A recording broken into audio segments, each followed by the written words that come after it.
The Aurora ring station did not float. It presided. It hung in the void like a jeweled collar around the throat of a dead planet, spinning with a centrifugal grace that defied its violent history. Tonight, the station had a riot of Unity Festival lights. Hollow banners the size of starships draped over the docking pylons, proclaiming peace in 12 languages. The synthetic atmosphere inside smelled of expensive ozone roasting meat and political desperation. But Aaron Cole knew the station did not smell like roasted meat. Underneath the scrubbed air recyclers, the Aurora ring smelled of burnt insulation and old fear. Aaron knelt on a grating in Sector 4, his magnetic boots locked down, a hydrospanner clamped in his gloved hand. He was not looking at the festivities. He was looking at a patch of the hull wall 3 meters to his left. To the untrained eye, which included every diplomat royal and tourist currently sipping champagne on the upper decks, the wall looked pristine. It was painted a soothing, creamy white. Aaron knew better. If he scraped away that paint, he would find carbon-scorched titanium. If he went deeper, he would find structural reinforcements welded in a panic 15 years ago. This was the scar of the test fire. The incident that almost cracked the ring in half before it even opened. "You are staring at the wall again, Aaron," a synthesized voice chirped in his ear. "Heart rate is elevating. Do you require a sedative?" "Zip it, Betsy," Aaron muttered, tightening a bolt on the waste recycling conduit. "And stop monitoring my vitals. It is creepy." "I am a diagnostic suit AI," the voice replied, sounding offended. "Monitoring is my primary function. Also, your cortisol levels suggest you are dreading the reception." Aaron grunted, hauling himself up. He looked down at himself. Betsy was the operating system of the Mark II environmental exosuit he currently inhabited. To call it vintage was an insult to antiques. It was a walking disaster of rusted joints, mismatched plating, and unauthorized repairs. The left pauldron was a dull, oxidized orange, while the right leg was scavenged matte black. Across the chest plate, where a hero might wear a medal, someone Aaron 5 years ago while drunk had written "Percussive Maintenance Zone" in permanent marker, with an arrow pointing to the main power coupling. It was ugly. It was heavy. It groaned like a dying beast when he moved. But it was the only suit that had survived the fire 15 years ago, and Aaron trusted it more than he trusted any human being. "I am not dreading the reception," Aaron lied, unlocking his boots. "I am dreading the overtime. Let us go fix that foam sprayer on the red carpet before the dignitaries arrive." 3 levels up, the air was thinner and colder conditioned to suit the physiology of the Fenrathi. Kyla, queen of the Fenrathi, walked with the stride of a predator, forced to pace a cage. She was tall, encased in ceremonial armor that looked less like metal and more like woven moonlight and razor blades. Her helmet was tucked under her arm, revealing a face of sharp angles, pale skin, and eyes the color of a winter storm. Behind her, a retinue of guards and advisors scurried, to keep up their boots clicking nervously on the polished deck. She hated this station. She hated the diplomatic smiles, the false promises of the Unity Festival, and the way the artificial gravity felt slightly wrong against her inner ear. As she rounded the curve of the main concourse, her gaze snagged on a section of the wall near the viewing ports. It was just a white wall. There was no reason for her heart to skip a beat, or for her hand to instinctively tighten into a fist around her helmet. Flashback. Chaos. The gravity failed, spinning wildly, screaming. She was small, floating, tumbling toward a sparking abyss. A hand reaching out. Not a sleek, modern glove. A rough, rusted metal gauntlet. A voice, roaring over the roar of the fire. "Grab my hand, I have got you." She blinked, the memory dissolving into the bright lights of the corridor. "My queen," her advisor, a nervous man named Harith, whispered. "Is something wrong?" Kayla shook her head, the silver braids of her hair swaying. "Nothing. Just ghosts in the machine. Let us proceed. I want this farce over with." She strode forward, her cape flowing behind her like liquid mercury. She needed to be strong tonight. Lord Varric of the Sarathi was here, and he would look for any sign of weakness. The Fenrathi had only joined the alliance 10 years ago, and Varric still treated them like savages who had accidentally stumbled upon spaceflight. She would show them. She was the Wolf Queen. She did not stumble. Aaron was currently stumbling. "Stupid valve," he hissed, wrestling with the pressure nozzle of the emergency suppression system near the entrance to the grand ballroom. The red carpet was rolled out, flanked by velvet ropes and hovering camera drones awaiting the arrivals. The suppression system was leaking. It was a minor issue, but Mia Torres, the Earth ambassador and head of the diplomatic corps, had threatened to fire him out of an airlock if a single drop of water landed on a foreign dignitary. "Pressure is building in the auxiliary chamber," Betsy warned in his ear. I know," Aaron grunted, applying torque to the wrench. The rusty servos of his suit whined in protest. "Just need to bypass the safety seal and bleed it off manually." "That is contrary to Safety Regulation 402, Betsy noted helpfully. "Betsy's safety regulations are for people who do not have a roll of duct tape and a prayer," Aaron muttered. He twisted the wrench. The valve gave way. Unfortunately, it did not bleed off gently. It sneezed. A pressurized blast of fire-suppressant foam, thick white, and expanding rapidly, erupted from the nozzle, just as the double doors swung open. It happened in slow motion. Aaron turned, horror dawning on his face behind the scratched visor of his helmet. Queen Kayla stood in the doorway. She looked magnificent, terrifying, regal. And then the foam hit her. It did not hit her face, thankfully. It caught her right at the knees. The expanding chemical slime coated her silver greaves, splashed onto her armored boots, and splattered up the side of her ceremonial cape. The silence that followed was absolute. The camera drones hovered closer, their lenses zooming in with predatory glee. The music from the ballroom seemed to falter. Aaron stood frozen, the wrench still in his hand, foam dripping from the nozzle like a guilty secret. Kayla looked down at her boots. Then she looked up. Her eyes locked onto Aaron. If looks could dismantle atomic bonds, Aaron would have been reduced to a pile of constituent atoms right there on the carpet. "Oops," Aaron said. The external speakers of his suit were set to high volume, so the word boomed through the hall like a thunderclap. From behind Kayla, a smooth, melodic laugh broke the tension. It was a sound like oil pouring over velvet. Lord Varric stepped out from behind the Fenrathi delegation. The Sarathi noble was tall, slender, and dressed in robes that shimmered with iridescent biological scales. He looked at Kayla's foam-covered legs, then at Aaron's rusted, bulky suit. "Oh, marvelous," Varric said, his voice projecting easily to the gathered press. "A perfect visual metaphor for the Alliance, is it not? The Fenrathi are dragging in the mess, and humanity lacks the technical competence to clean it up." The insult was precise, double-edged, and devastating. The gathered crowd tittered nervously. Kayla's face flushed a dark violet. She ignored the foam, stepping forward with a squelch that ruined her dignity further. She pointed a finger at Aaron. "You," she snarled. "What are you supposed to be, a disposal unit?" Aaron winced inside the helmet. He wanted to apologize, to explain the valve was stuck, but Varric's comment about technical competence had hit a nerve. He looked at the Sarathi Lord, then at the angry Queen. "Maintenance Engineer Aaron Cole, Your Highness," Aaron said, his voice steady despite the burning in his cheeks. "And, strictly speaking, this is fire suppressant, so you are fireproof from the knees down. Complimentary service." The crowd gasped. One did not joke with the Wolf Queen. Kayla's eyes narrowed. She looked ready to draw the plasma blade at her hip. But Varric was watching, smiling that superior serpentine smile. She would not give him the satisfaction of a tantrum.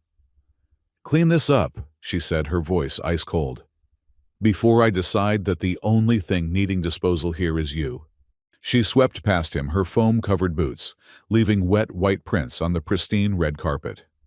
Varric followed, pausing only to glance at Aaron's chestplate. Percussive maintenance zone, Varric read aloud, chuckling. How charmingly primitive. Do try not to rust on the guest human. Aaron watched them go. He felt small.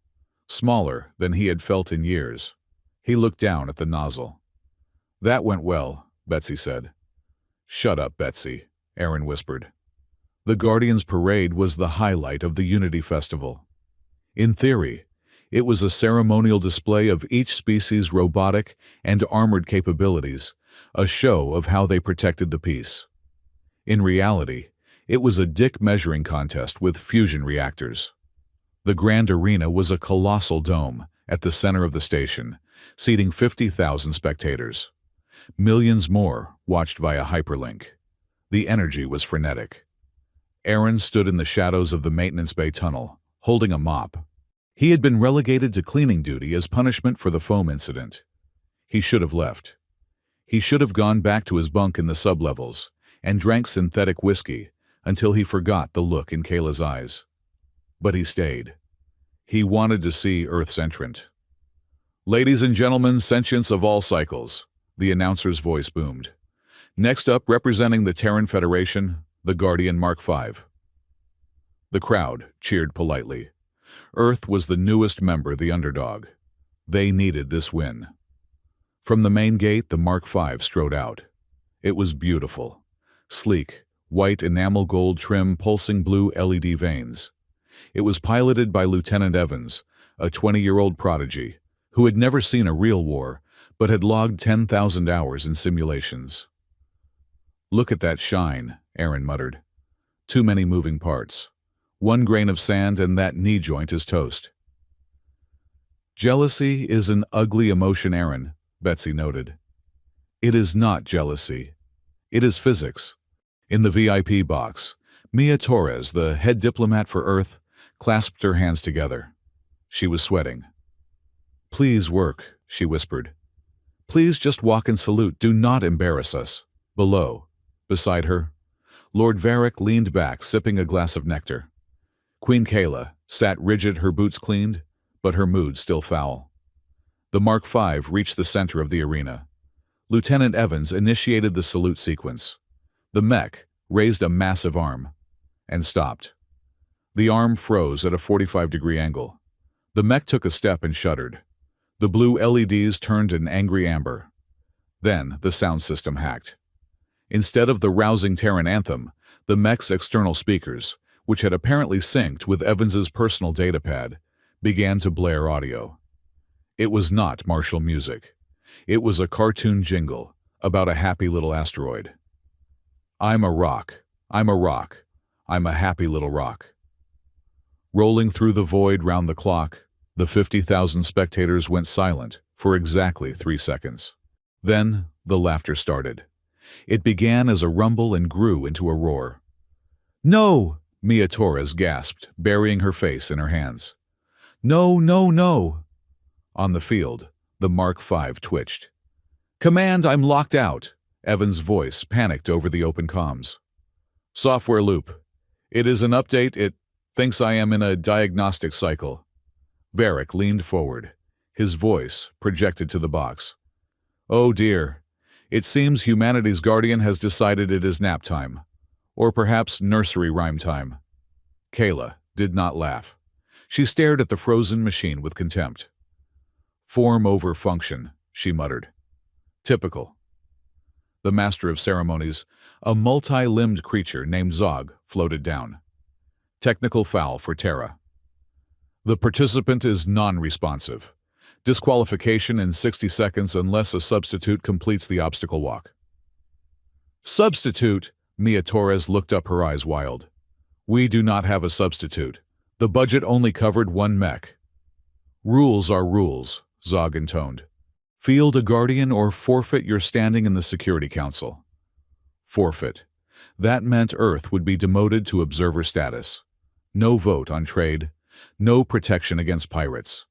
It was a disaster. Mia looked around frantically. Her eyes scanned the VIP box, the panicked technicians, the tunnel entrance. She saw a figure in the shadows of the maintenance bay. A bulky, hulking shape. Metal. Humanoid. "There," Mia screamed, pointing a shaking finger. "There we have another Guardian." Every camera in the arena swiveled. The giant screens above the crowd shifted from the frozen singing Mark V to the dark tunnel. The image zoomed in.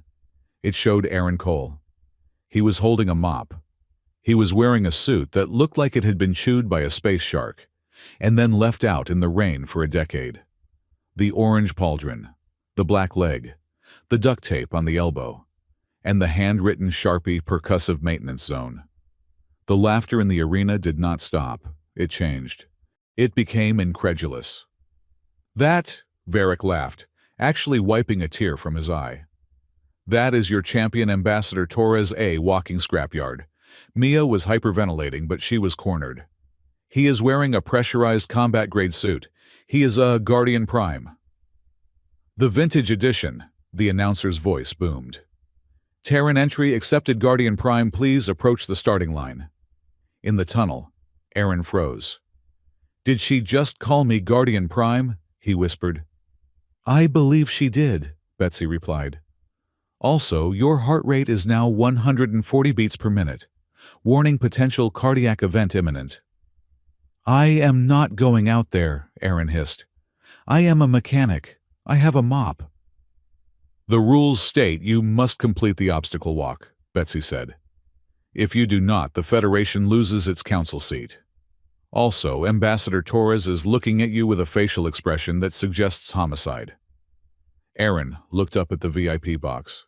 He could see Mia pleading with her eyes. He could see Varric smirking like the cat who got the cream. And he saw Kayla. The Wolf Queen was leaning over the railing looking down at him. Her face was magnified on one of the side screens. She wasn't laughing. She looked disgusted. "Humans," she said, her voice caught by the ambient mics. "They send a sewer cleaner to do a warrior's job. Do they have no pride?" Pride. The word struck Aaron like a physical blow. He looked at the rusted metal of his gauntlet. 15 years ago, during the test fire, the station had been screaming. Metal was twisting. Everyone had been running for the escape pods. Aaron had been running too. But then he heard the children screaming in the pinned sector. He had turned back. He had put on this suit, brand new, then shining and orange. He had walked into the fire when the structural integrity was at 5%. He had held the blast doors open until his servos stripped and his muscles tore.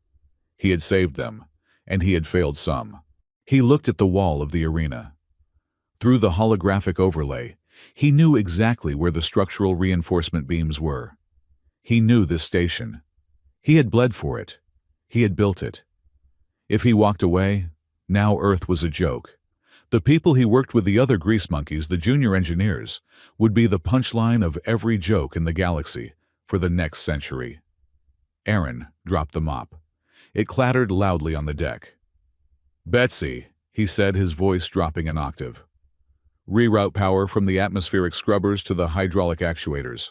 Override the safety limiters on the leg servos." "That will void the warranty," Betsy said. "And it will hurt." "I know," Aaron said. He took a breath. The air tasted of stale filters and fear. "Let us show them what a piece of junk can do." Aaron stepped out of the shadows. The lights hit him. They were blinding. The roar of the crowd was a physical wave of sound, a mix of booing and mocking laughter. He walked past the frozen, singing Mark V. He looked like a golem made of trash. His steps were heavy, clang, clang, clang, shaking the deck plates with a weight that the lightweight modern mechs didn't possess. He didn't walk with the fluid grace of a soldier. He walked with the plodding, unstoppable stubbornness of a man who has to fix a sewage leak at 3 in the morning. He stopped at the starting line. He looked up at the royal box. He ignored Varric. He looked straight at Kyla. He raised his rusted hand in a salute that was not military, but something older. A worker's acknowledgement. "I am here. The job needs doing." The laughter died down, replaced by a confused murmur. There was something about the way the rusty suit stood solid, unmoving, like a rock in a stream that made the mockery stick in their throats. Guardian Prime, the announcer said, sounding doubtful. Ready to begin, Aaron gritted his teeth. Okay, Betsy, full power. The suite groaned a sound of tearing metal and awakening giants, and Aaron Cole took the first step into the maze. The first trial was deceptively simple, the Maze of Worlds. It was a shifting landscape of holographic environments and physical obstacles. Ice magma, high gravity, zero gravity. The other competitors, sleek machines from the Andromedan sector, biologically enhanced warriors from the Krell, sped off, leaping over obstacles with ease. Aaron did not leap. He reached the first obstacle, a wall of sheer ice 10 meters high, slicked with synthetic oil. The Krell warrior dug claws in and scrambled up. The Andromedan mech used jump jets. Aaron walked up to the wall. Traction control is non-existent, Betsy noted. We will slide. Not if we cheat, Aaron muttered. He raised his right arm. Extend the plasma cutter, low intensity. A small, intensely hot flame sputtered to life from his wrist tool, usually used for welding pipes. Aaron jammed the cutter into the ice. Steam hissed violently. He carved a handhold. Then another. He began to climb. It was ugly. It was slow. Chunk after chunk of ice fell as he melted his way up, stabbing the wall with his rusted fingers, boots crunching into the melting pockets. He is melting the obstacle, Varric asked, sounding offended. Is that legal?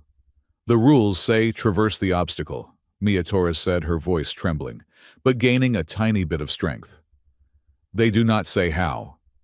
Aaron crested the wall. He was panting. The suit's cooling system was already complaining. He looked down. He was in last place, but he was moving. The next zone was the gravity well, a stretch of track where gravity fluctuated randomly between 0 g and 3 times Earth standard. The Andromedan mech was struggling here. Its gyroscope was calibrated for constant gravity. It wobbled, tripped, and crashed hard as the gravity spiked to 3 g. Aaron stepped onto the track. Betsy, disengage the gyros. Give me manual control of the mag boots. You will vomit, Betsy warned. Do it, Aaron moved.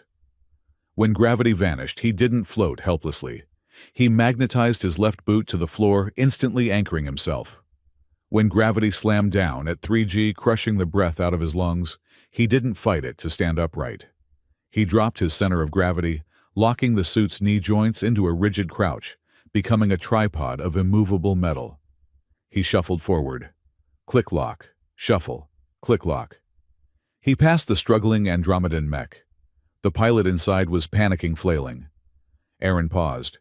He shouldn't stop. It was a race. But he was an engineer. Broken things bothered him. He reached out, grabbed the Andromedan mech by its shiny spoiler, and magnetized his own boots. With a groan of hydraulics that echoed through the arena, he hauled the sleek machine upright and steadied it. Reset your gyro to the local horizon, Aaron's voice boomed over the external speakers. And stop fighting the drop, knees bent. The Andromedan pilot stared at him, then nodded. Aaron let go and kept shuffling. The crowd in the stands went quiet. Then a low ripple of noise started. It wasn't cheering yet. It was confusing. Why did the garbage man help the competition? In the VIP box, Kayla watched the screen intently. Her eyes were fixed on Aaron's left hand, the rusted gauntlet. When the gravity had shifted to 0 g, she had seen the way he moved, the way he twisted his body. It was familiar. It triggered a sensory memory of nausea and fear, and a voice saying, "Grab my hand." Harith, Kayla said quietly to her advisor. Pull the personnel files on the human maintenance staff, specifically anyone who was present on the station 15 years ago. The test fire era? Harith looked surprised. Why those records are sealed by the Alliance Council? Unseal them, Kayla ordered her eyes, never leaving the battered black and orange figure on the screen. Now. The final obstacle of the first heat was the ventilation shaft. It was a narrow, winding tunnel, filled with high-velocity wind and debris. It was designed to test aerodynamic stability. The other mechs streamlined themselves, turning into bullets to cut through the wind. Aaron was a brick. A brick did not cut through the wind. Wind speed 150 kilometers per hour, Betsy reported. If we enter upright, we will be blown backward into the gravity well. Aaron looked at the tunnel. It was industrial.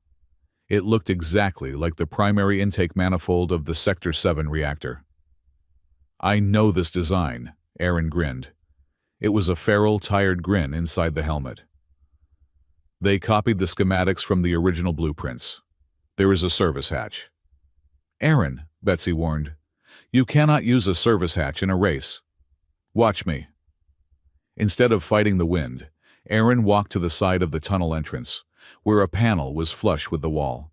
To the audience, it looked like part of the scenery. To Aaron, it was Access Panel 4 Alpha.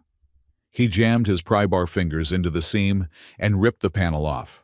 Varric stood up. He is destroying the arena. He is improvising, Mia Torres shouted back, though she looked like she might faint. Aaron squeezed his bulky suit into the maintenance crawl space. It was tight. The metal scraped against his pauldrons. Screech. The sound was agonizing like nails on a chalkboard, amplified to concert levels. But there was no wind here. Aaron crawled. He dragged the heavy suit hand over hand, his knees banging against the conduit pipes. It was dark, dirty, and cramped. It felt like home. He emerged from the other side of the wind tunnel, popping a grate open and climbing out right at the finish line. He stood up covered in synthetic dust, a piece of wire mesh stuck to his shoulder. He was the first one across. The silence in the arena was absolute for 5 seconds. The mighty warriors, the sleek mechs, were still battling the wind. The rusty plumber was standing at the finish line, checking his oxygen gauge. Then, a single human in the nosebleed section started clapping. Then another. Then the humans in the crowd roared.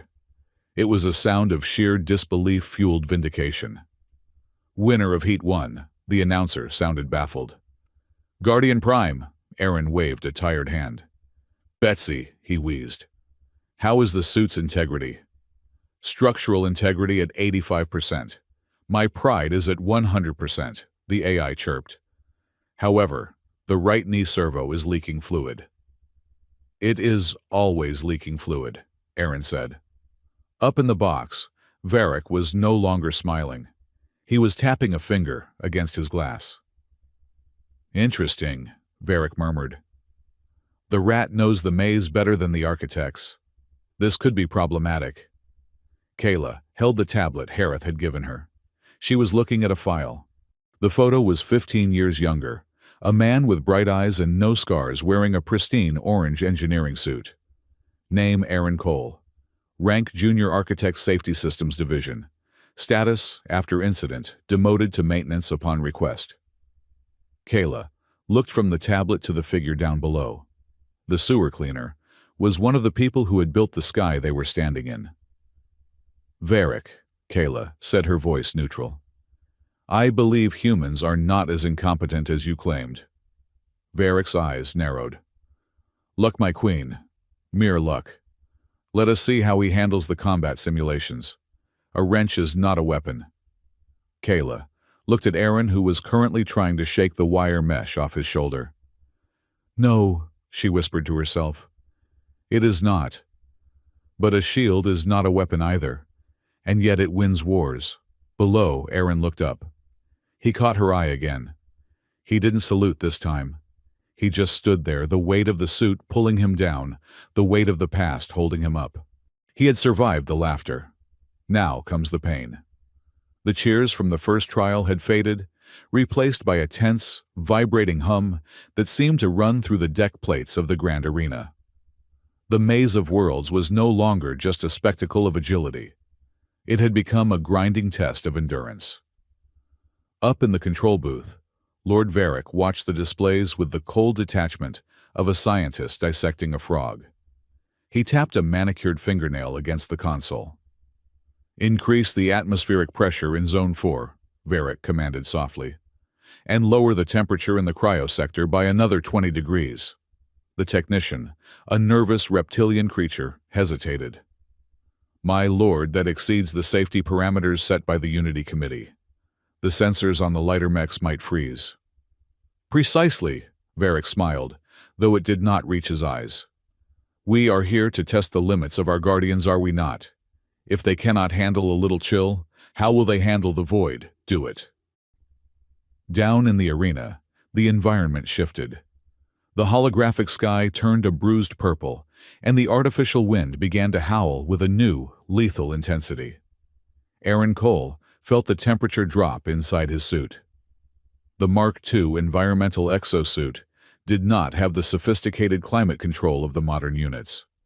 It had a heater that smelled like burning hair and a fan that rattled. Internal temperature dropping, Betsy chirped in his ear. I suggest vigorous calisthenics to maintain body heat. Perhaps jumping jacks. Not now, Betsy, Aaron grunted. He was trudging through the cryosector, a landscape of jagged synthetic ice and freezing mist. Ahead of him, a sleek, avian-like mech, representing the Kestrel Dominion, was in trouble. The pilot, a young warrior named Kalen, had relied on his suit's anti-grav repulsors to glide over the ice. But the sudden temperature drop had iced over his intake valves. The repulsors had failed mid-leap. Now the Kestrel mech was pinned under a falling slab of synthetic glacier, its leg twisted at a sickening angle. The ice was heavy, dense, and unnaturally cold. The Kestrel suit's distress beacon was flashing, but its delicate servos were frozen solid. It could not push the weight off. Aaron saw the other competitors rushing past. The tank-like unit from the Rock People of Gorn ignored the trapped boy. The swift, four-legged drone from the Cyber Collective simply calculated that stopping would decrease its win probability by 30% and kept running. Help! Kalen's voice crackled over the open frequency, sounding young and terrified. My seals are cracking, I am losing pressure. Aaron stopped. He looked at the finish line, which was tantalizingly close. Then he looked at the pinned mech. Maintenance Directive 1, Aaron muttered to himself. Stabilize the failing component. He turned his bulky, rusted suit around and marched toward the trapped boy. Aaron, Betsy warned. Lifting that slab will exceed the load-bearing capacity of your spinal struts. You will blow a gasket. Then reroute power from the heater, Aaron said. You will freeze. I have enough hot air in me to last a few minutes. Do it. Aaron reached the Kestrel mech. The slab of ice weighed at least 2 tons. He planted his black boot and his orange boot on the slippery ground, engaging the magnetic locks. They sparked and groaned but held fast. He shoved his hands under the edge of the ice. Okay, kid, Aaron said, his voice calm and steady over the comms. Listen to me. When I lift this, you do not panic. You drag yourself out. Do not try to stand. Just drag. I cannot move, Kalen cried.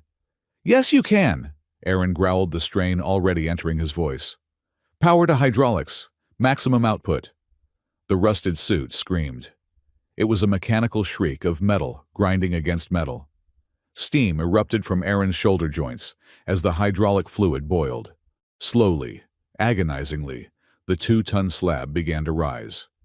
Aaron's teeth were clenched so hard, he thought they might shatter. The display inside his helmet flashed red warnings.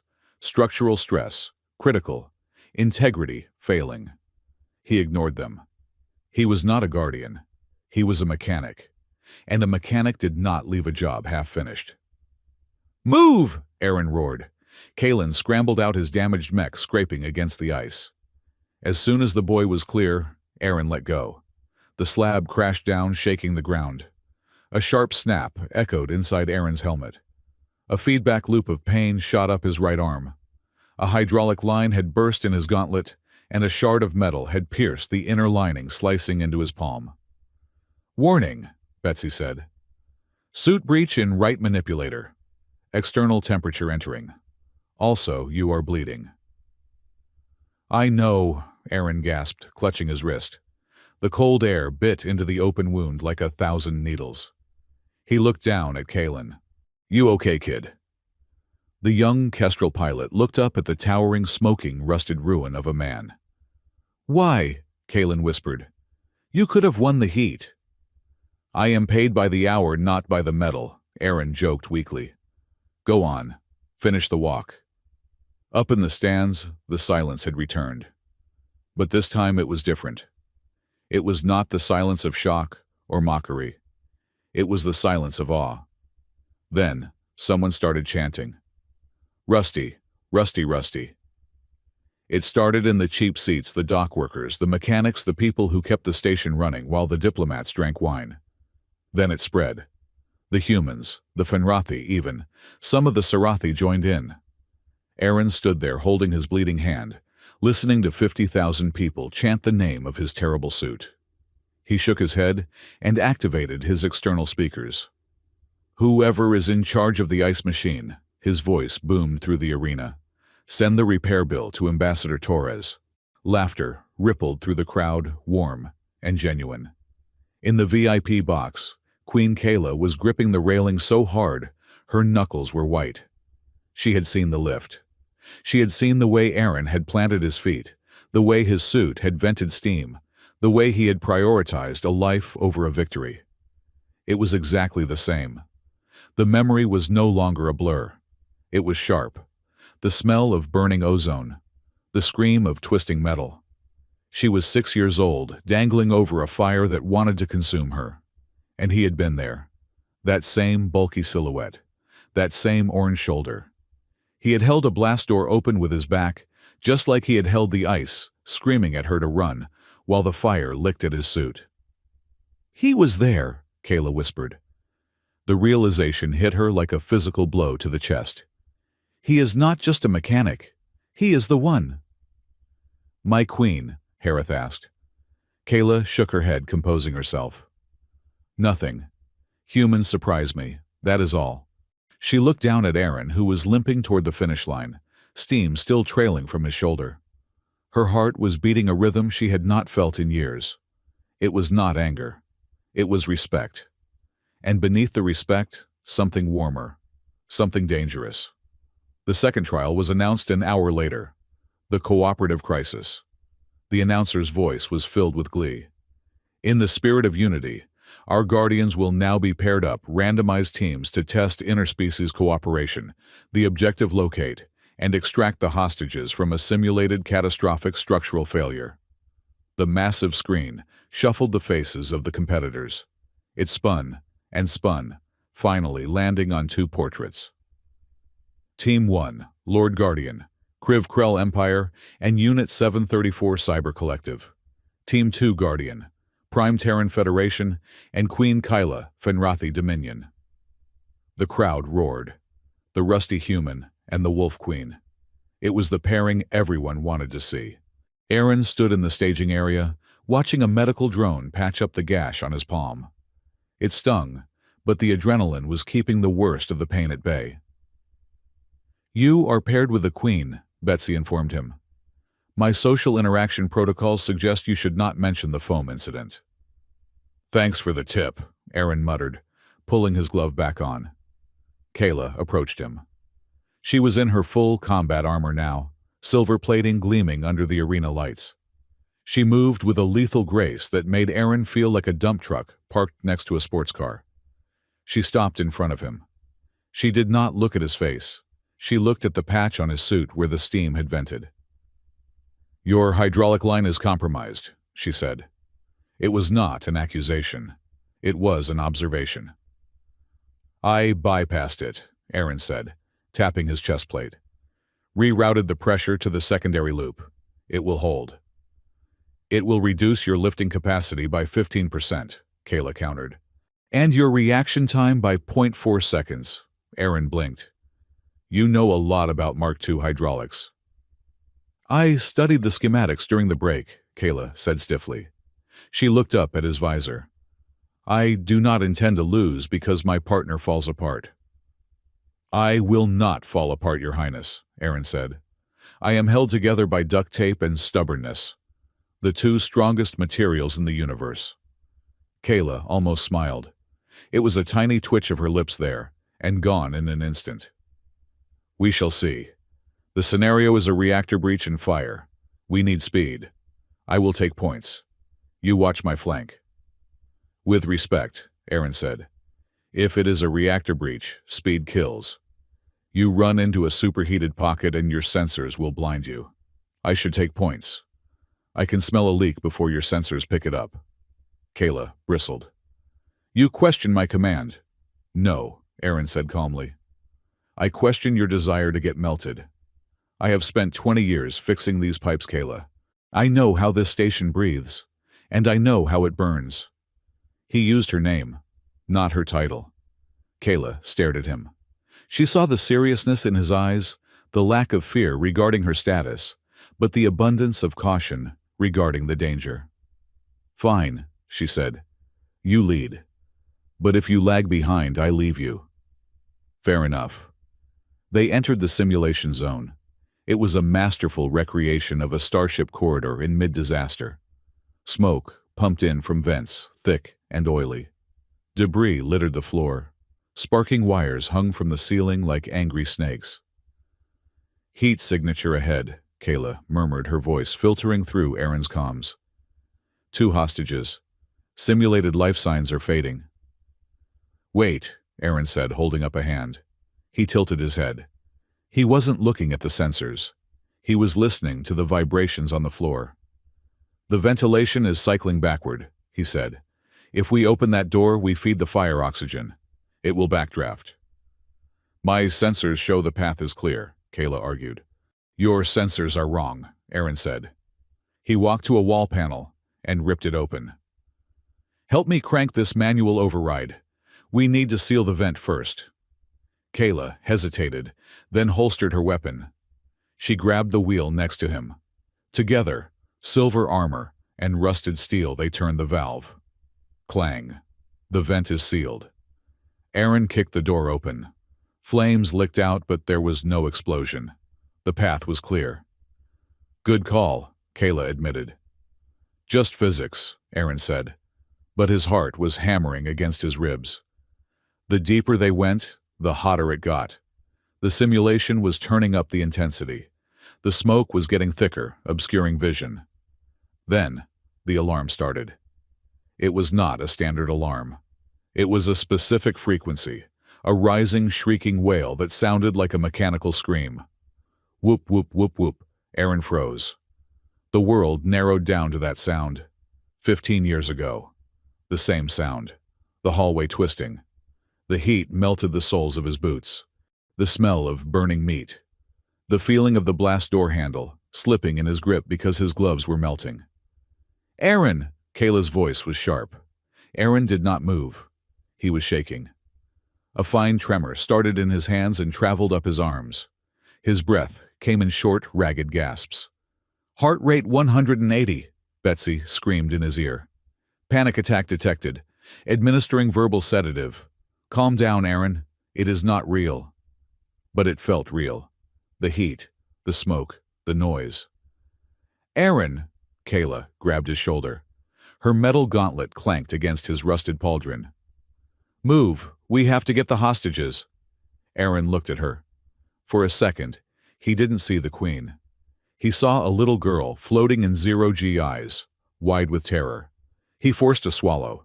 He forced his brain to engage. Yeah, Aaron choked out. Yeah, just checking the structural integrity of the, smoke particles. Very high-quality smoke. Expensive.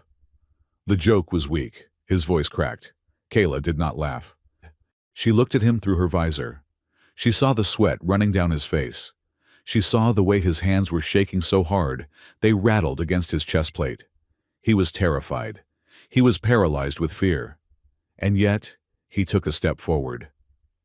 Let us go, Aaron said, his voice stronger now, though the tremor remained. Before I decide to take a nap, they pushed forward. They found the hostages, 2 dummies pinned under a collapsed beam in the engineering bay. I will lift, Kayla said. You pull them out. No, Aaron said. That beam is load-bearing for the ceiling. If you lift it wrong, the whole roof comes down. I have to brace for it. With your damaged shoulder, Kayla snapped, you will be crushed. My shoulder is fine, Aaron lied. Just grab the dummies.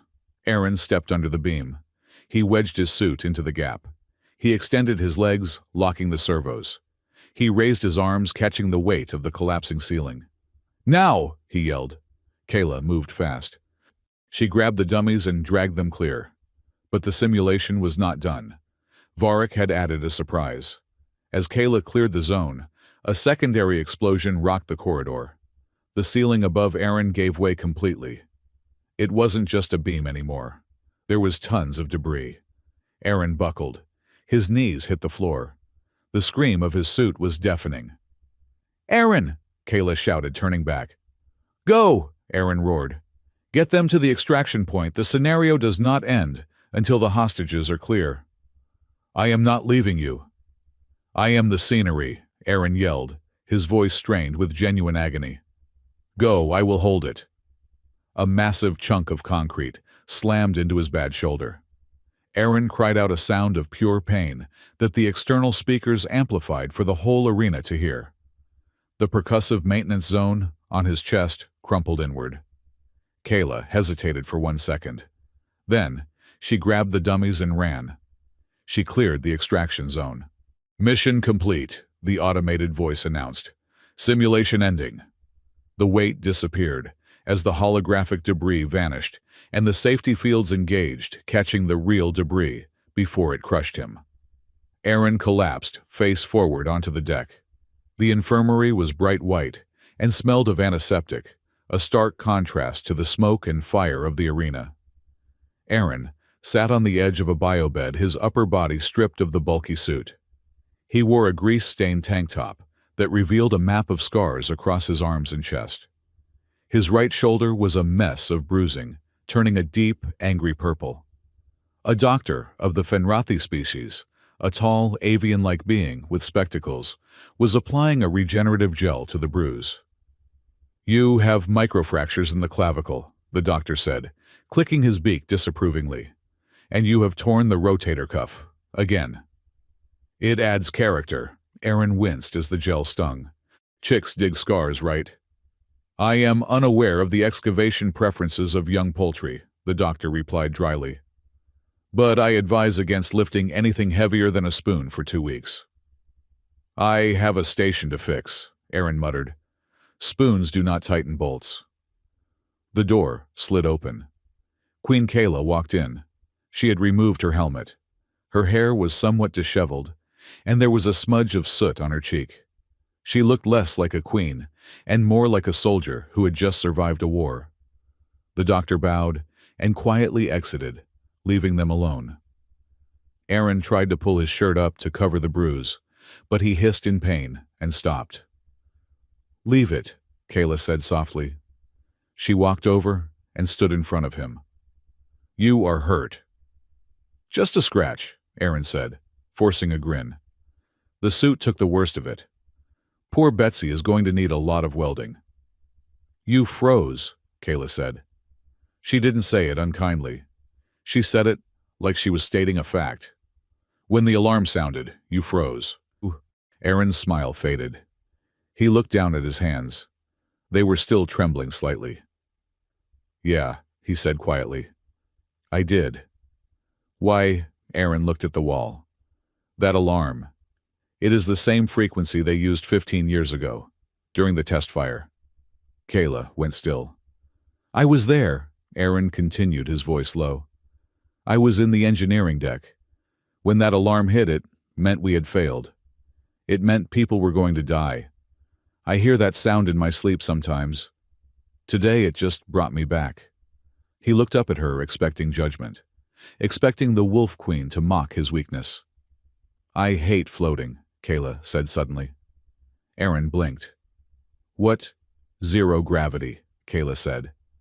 She crossed her arms, looking vulnerable for the first time. "I hate it. When I was a child during the fire, the gravity failed in my sector. I drifted. I could not grab anything. I was just floating toward the flames. Helpless. No claws, no strength, just nothing." She looked at Aaron. "That is why I wear heavy armor, even at formal dinners. The weight, it grounds me. It reminds me I am not floating anymore." Aaron looked at the silver armor she wore like a second skin.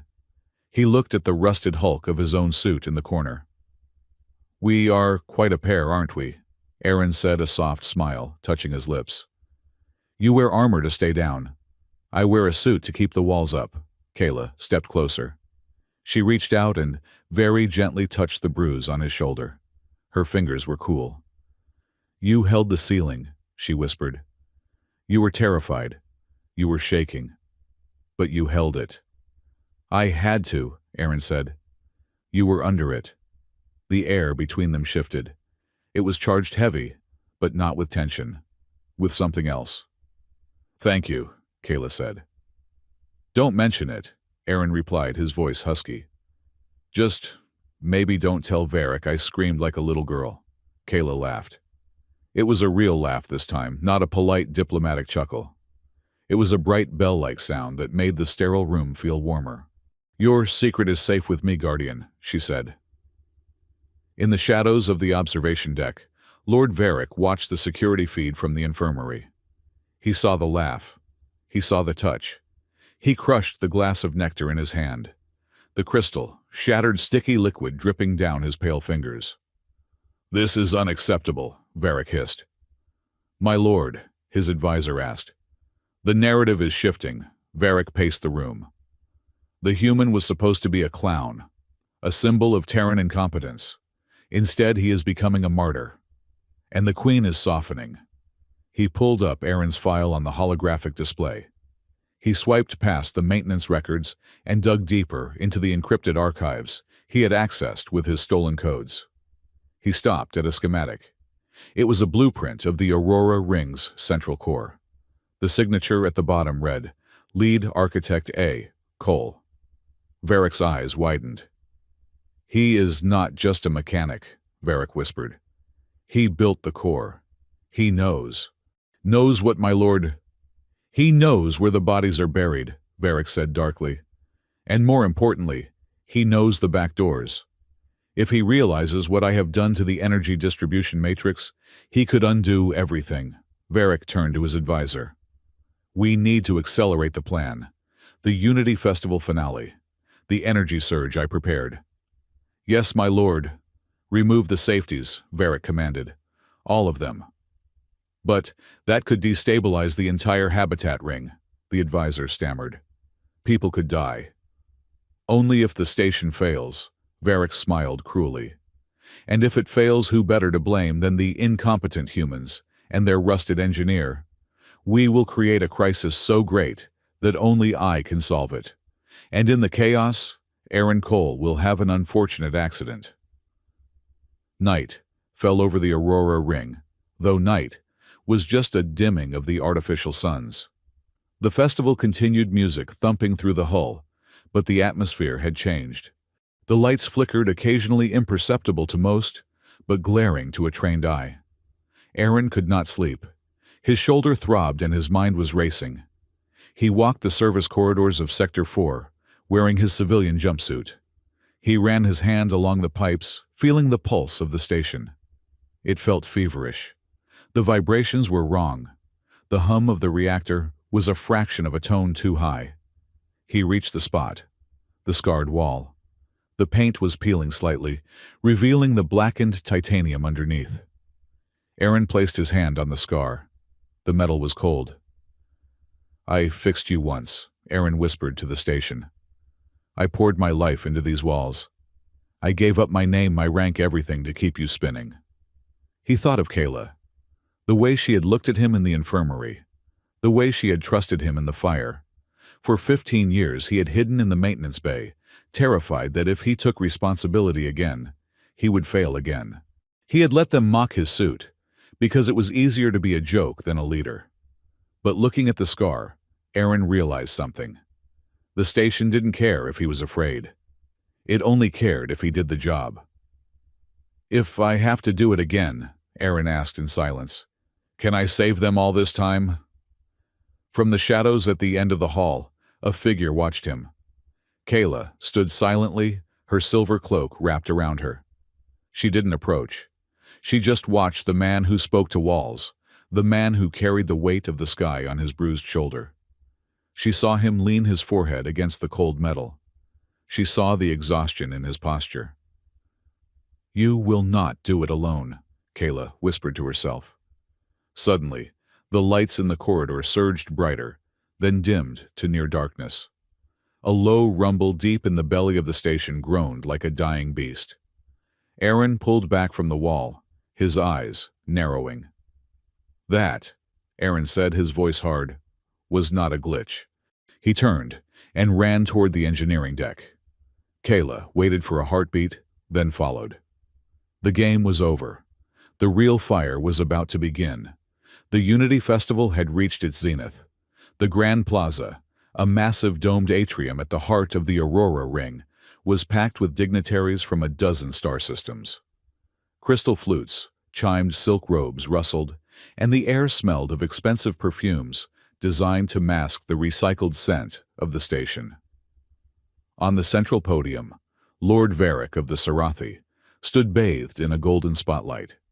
He looked less like a politician and more like a deity who had graciously decided to descend for cocktails. "For too long," Varric's voice purred through the high-fidelity speakers, "we have viewed the Aurora Ring as a fragile thing, a relic of older, clumsier times. But tonight, I present to you the future. My team has recalibrated the energy distribution matrix. We have eliminated the redundancies. We have unlocked the true potential of this station." Standing at the back of the room near a service exit, Aaron Cole leaned against the wall. He was wearing his dress uniform, which was just a clean jumpsuit, with a clip-on tie he had found in a vending machine. His arm was in a sling, throbbing in time with the bass of the background music. "Eliminated redundancies," Aaron muttered to himself. "That is engineer speak for, I removed the brakes to make the car go faster." Beside him, Queen Kayla stood with her arms crossed. She was not looking at Varric. She was watching the crowd. "He speaks well," Kayla said, "like a snake charming a nest of birds." "Snakes usually bite eventually," Aaron replied. "Betsy run a passive scan on the power grid." "What is he doing?" "Accessing main reactor control," the AI whispered in his earpiece. "He is initiating a sequence labeled harmonic rebalancing. It sounds very musical. It is also overriding the thermal safety limits on the core." Aaron straightened up. "He is pushing the core to 110% capacity. He wants to show off his stability." "Is it stable?" Kayla asked, her eyes narrowing. "It is stable if you do not sneeze," Aaron said. He tapped his comms unit. "Mia, Ambassador Torres, you might want to tell your Sarathi friend to throttle back. The magnetic containment field is vibrating." "Aaron, please," Mia's voice came back strained and hushed. "Do not cause a scene. Varric is announcing the new trade agreement. Just let him finish the speech." On the stage, Varric raised his hands. "Let the light of unity shine brighter than ever before." He pressed a holographic rune on the podium. The lights in the plaza surged. They went from a warm gold to a blinding, sterilizing white. The crowd gasped in appreciation. Then the floor jumped. It was not a sway. It was a violent vertical jolt, as if a giant hand had slapped the bottom of the station. Champagne glasses shattered. A diplomat from the aquatic sector flopped over in his tank. The blinding white light flickered, died, and was replaced by the pulsing crimson of emergency strobes. And then came the sound. It was a low, resonant groan that vibrated in the teeth and bones of everyone present. It was the sound of metal being asked to do something it physically could not do. "That is not harmony," Aaron shouted over the rising panic. "That is thermal expansion. The core is overheating." The massive holographic display above the podium, intended to show the station's health, turned a terrifying shade of red. A mechanical voice, devoid of all emotion, cut through the screams. "Warning. Reactor containment integrity at 60%. Thermal runaway detected in Sector 9. Energy discharge is imminent." Varric stood on the podium, his smile frozen. He was tapping frantically at his console, but the system was not responding. Ambassador Aaron grabbed a terrified Mia Torres by the arm. Get the civilians to the evacuation shuttles. Kayla, I need to get to the command center. Varric locked the local controls. Run, Kayla ordered.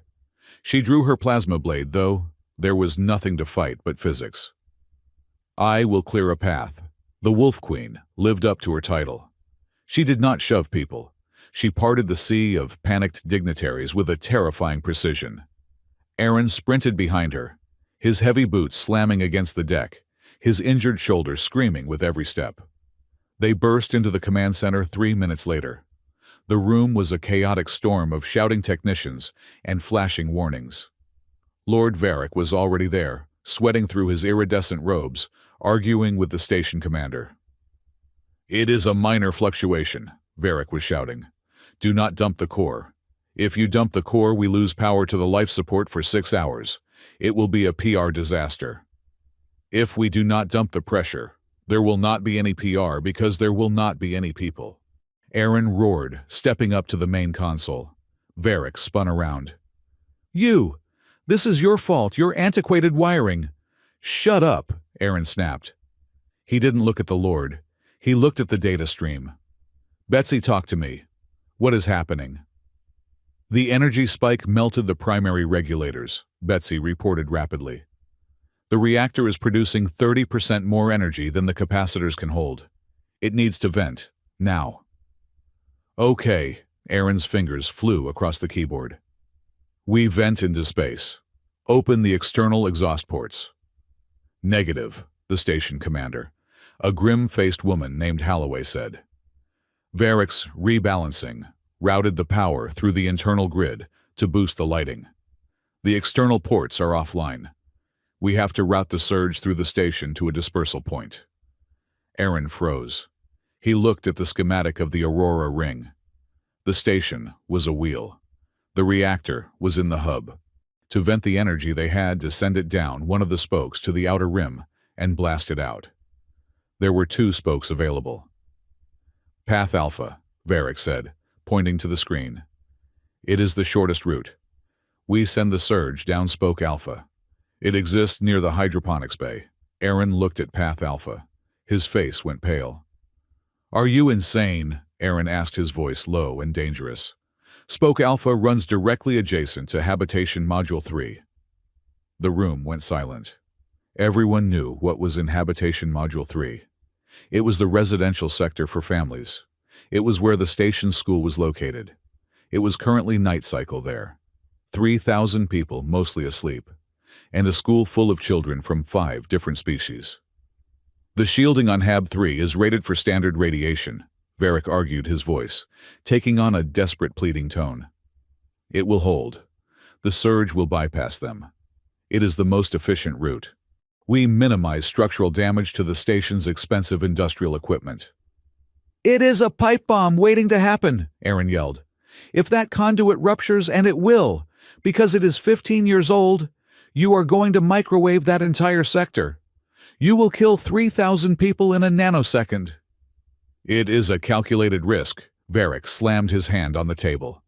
"The alternative is Path Beta, that leads to the industrial sector, the warehouses, the maintenance fabrication plant, the heavy machinery. If you send the surge there, you destroy the economic heart of this station. The cost of repairs will be astronomical. We could lose our funding.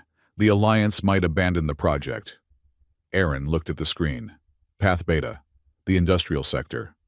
It wasn't just warehouses. It was the maintenance bays. It was the workshop where he had spent the last 10 years.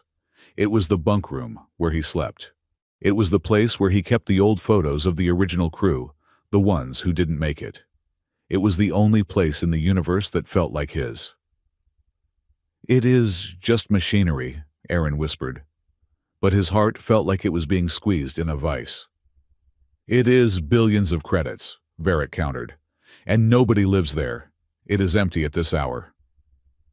"The shielding on Hab 3 might fail," Commander Holloway said, her face gray.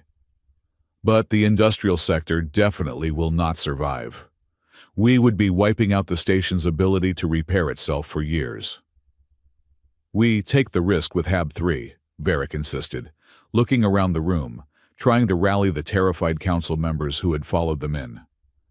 We cannot bankrupt the station to avoid a statistical improbability. The shields will hold. I designed the upgrade myself. Some of the council members were nodding. They were thinking of budgets. They were thinking of the trade agreement. They were scared, and Varric sounded confident. Do it, a Sarathi diplomat said. Route to Path Alpha. No, Aaron said. He stepped between Varric and the console. Move aside, engineer, Varric hissed. You are relieved of duty. Aaron didn't move. He looked at the council. I am the one who welded those conduits in Hab 3. I know every bolt. They cannot take this load. You are not betting credits. You are betting on children. He is emotional, Varric scoffed. He is traumatized. Guards, remove him. 2 security drones hovered forward. Stand down.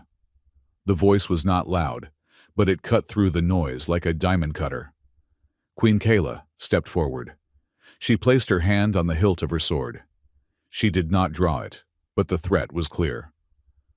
The Fenrathi Dominion, Kayla, set her eyes locking onto Varric's, does not accept betting children to save a warehouse.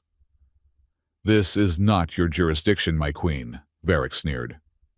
There are Fenrathi cubs in that school, Kayla said. There are human children.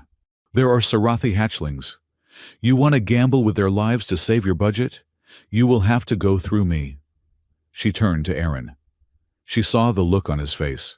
She saw the devastation in his eyes as he looked at the blinking red line of Path Beta. She knew. She remembered him talking about his workshop. She knew that for a man who had no family, that workshop was his home. Aaron, she said softly. Aaron looked at her. Do it, Kayla said. Save them. Aaron closed his eyes for a second. He took a breath that shuddered in his chest. Betsy, Aaron said, his voice flat and dead. Override the safety protocols on Path Beta. Target the surge for the primary fabrication plant in the industrial sector. Warning, Betsy said. That destination contains your personal quarters, and your vintage comic book collection, and me. My server core is located in that bay. Aaron flinched. He had forgotten. Betsy's mainframe was down there. Upload yourself to the suit's local storage, Aaron said, his voice cracking. Now, Betsy. That is an order. Transferring consciousness, Betsy chirped. I will miss the extra RAM. Goodbye home. Aaron, no. Varric lunged for the console. Kayla moved faster. She caught Varric by the throat of his expensive robe and slammed him back against the bulkhead. She held him there, her boots locking to the deck. Let him work, Kayla snarled. Aaron typed the command. Authorization, Cole Aaron. Clearance Architect Level Alpha. The system accepted the code. It remembered him. Venting in 3, 2, 1. Aaron hit the execute key. The station screamed. This time, the sound was not a groan. It was a shriek of tortured metal. The floor buckled. On the main view screen, they saw the external camera feed. A beam of pure, blinding violet energy erupted from the side of the station. It did not go into space. It slammed into the sprawling structure of the industrial sector. It was silent in the vacuum, but the destruction was absolute. The fabrication plant where Aaron had fixed Kayla's boots, where he had built his first bot, vaporized instantly. The explosion rippled outward, tearing through the warehouses, the storage bays, and the crew quarters. Debris scattered into the void, burning metal, shattered glass, the remnants of 1,000 repaired machines. The lights in the command center flickered and then stabilized. The red warning bars turned green. Reactor pressure normalizing, the computer announced cheerfully. Core temperature dropping. Danger past. Aaron stared at the screen. Where the industrial sector had been, there was now just a jagged, glowing stump of metal venting atmosphere into the dark. Hab 3 status, Commander Holloway asked, her voice trembling. Green, a technician reported. Radiation levels are normal. No hull breaches. They did not even wake up. The room let out a collective breath. It was a sound of immense relief. Aaron did not breathe. He stood looking at the empty space on the screen. "You idiot," Varric whispered, adjusting his crumpled robes as Kayla released him. "You just burned 3 billion credits. You set us back a decade." Aaron turned slowly. He looked at Varric. There was no anger in his face anymore, just a profound, heavy exhaustion. "Send the bill to my bunk," Aaron said. "Oh wait, you cannot. It is gone." He walked past Varric. He walked past the stunned council members. He walked out of the command center without looking back. 2 hours later, the panic had subsided. The Unity Festival had been officially suspended, replaced by emergency damage control teams. The news feeds were already spinning the story. Lord Varric was on every channel looking grave and heroic. He was calling it an unforeseen seismic anomaly and praising the robust safety systems that he had installed. He mentioned the loss of the industrial sector as a regrettable but necessary sacrifice, carefully omitting who had made the choice or who had caused the problem. Aaron did not watch the news. He was in an airlock wearing his battered Mark II suit. He had overridden the safety locks to open the outer door. He walked out onto the skin of the station using his mag boots. The view was devastating. The wound in the station's side was jagged and raw, still glowing with residual heat. The silence of space was heavy. He walked to the edge of the wreckage. This had been the roof of the fabrication bay. He knelt down. His suit's lights cut through the floating dust. There was nothing left. His workbench, his tools, the coffee mug that had the chip in the rim, the picture of his team from the first construction crew. All of it was just atoms now. He felt a strange hollowness in his chest. It wasn't just stuff. It was his anchor. For 15 years he had stayed in that workshop because it was the only place where he felt he had earned the right to exist. He fixed things there. If he fixed enough things, maybe he could fix the past. Now, he had been forced to destroy it to save the future. Something glittered in the debris caught in a magnetic field trap near a structural beam. Aaron reached out. His clumsy, rusted fingers brushed the object. It was a piece of twisted titanium, a nameplate. It was scorched bent, almost double, but the engraving was still visible. Chief Engineer J. Mason. It wasn't his nameplate. It was his mentor's. The man who had died in the test fire 15 years ago. The man who had yelled at Aaron to run. Aaron had kept it on his desk as a reminder. Aaron held the piece of metal. He stared at it until his vision blurred. "I tried, Jack," Aaron whispered inside his helmet. "I tried to keep it all safe." "You did," Betsy's voice was soft in his ear. "You saved 3,412 people today. Statistical analysis suggests Jack Mason would be proud. Also, I have successfully backed up my core functions. However, I lost my library of knock-knock jokes." Aaron let out a sound that was half laugh, half sob. "We can get new jokes, Betsy." He stood up, clutching the nameplate. He looked out at the stars. They looked colder than usual. "You chose the right side," he told himself. "You chose the right side." But it still felt like he had cut off his own arm. In the observation deck overlooking the wreckage, Queen Kayla stood alone.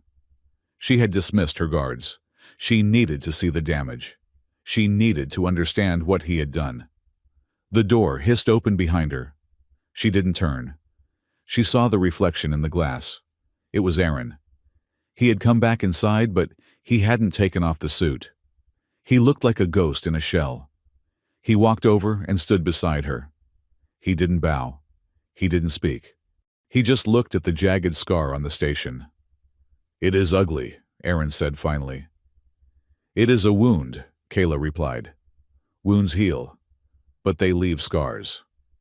"I seem to collect them," Aaron said. He opened his hand, showing her the twisted nameplate. Kayla looked at it. She understood immediately. "Varric is already rewriting history," Kayla said, her voice tight with suppressed rage.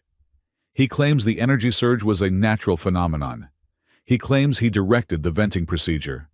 He is painting himself as the savior, and you as the blunt instrument he had to use. Let him, Aaron said. He sounded tired.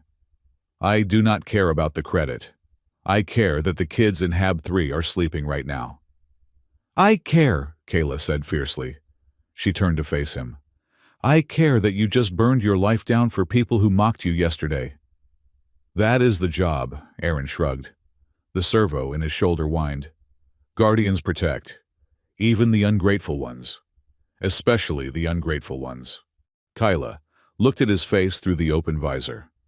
She saw the lines of fatigue, the sadness that went down to the bone. When the Sarathi and Fenrathi formed the alliance, Kyla said quietly, my people had to burn our forests. It was the only way to kill a plague that the Sarathi brought with them. We burned our home to save our future. Aaron looked at her.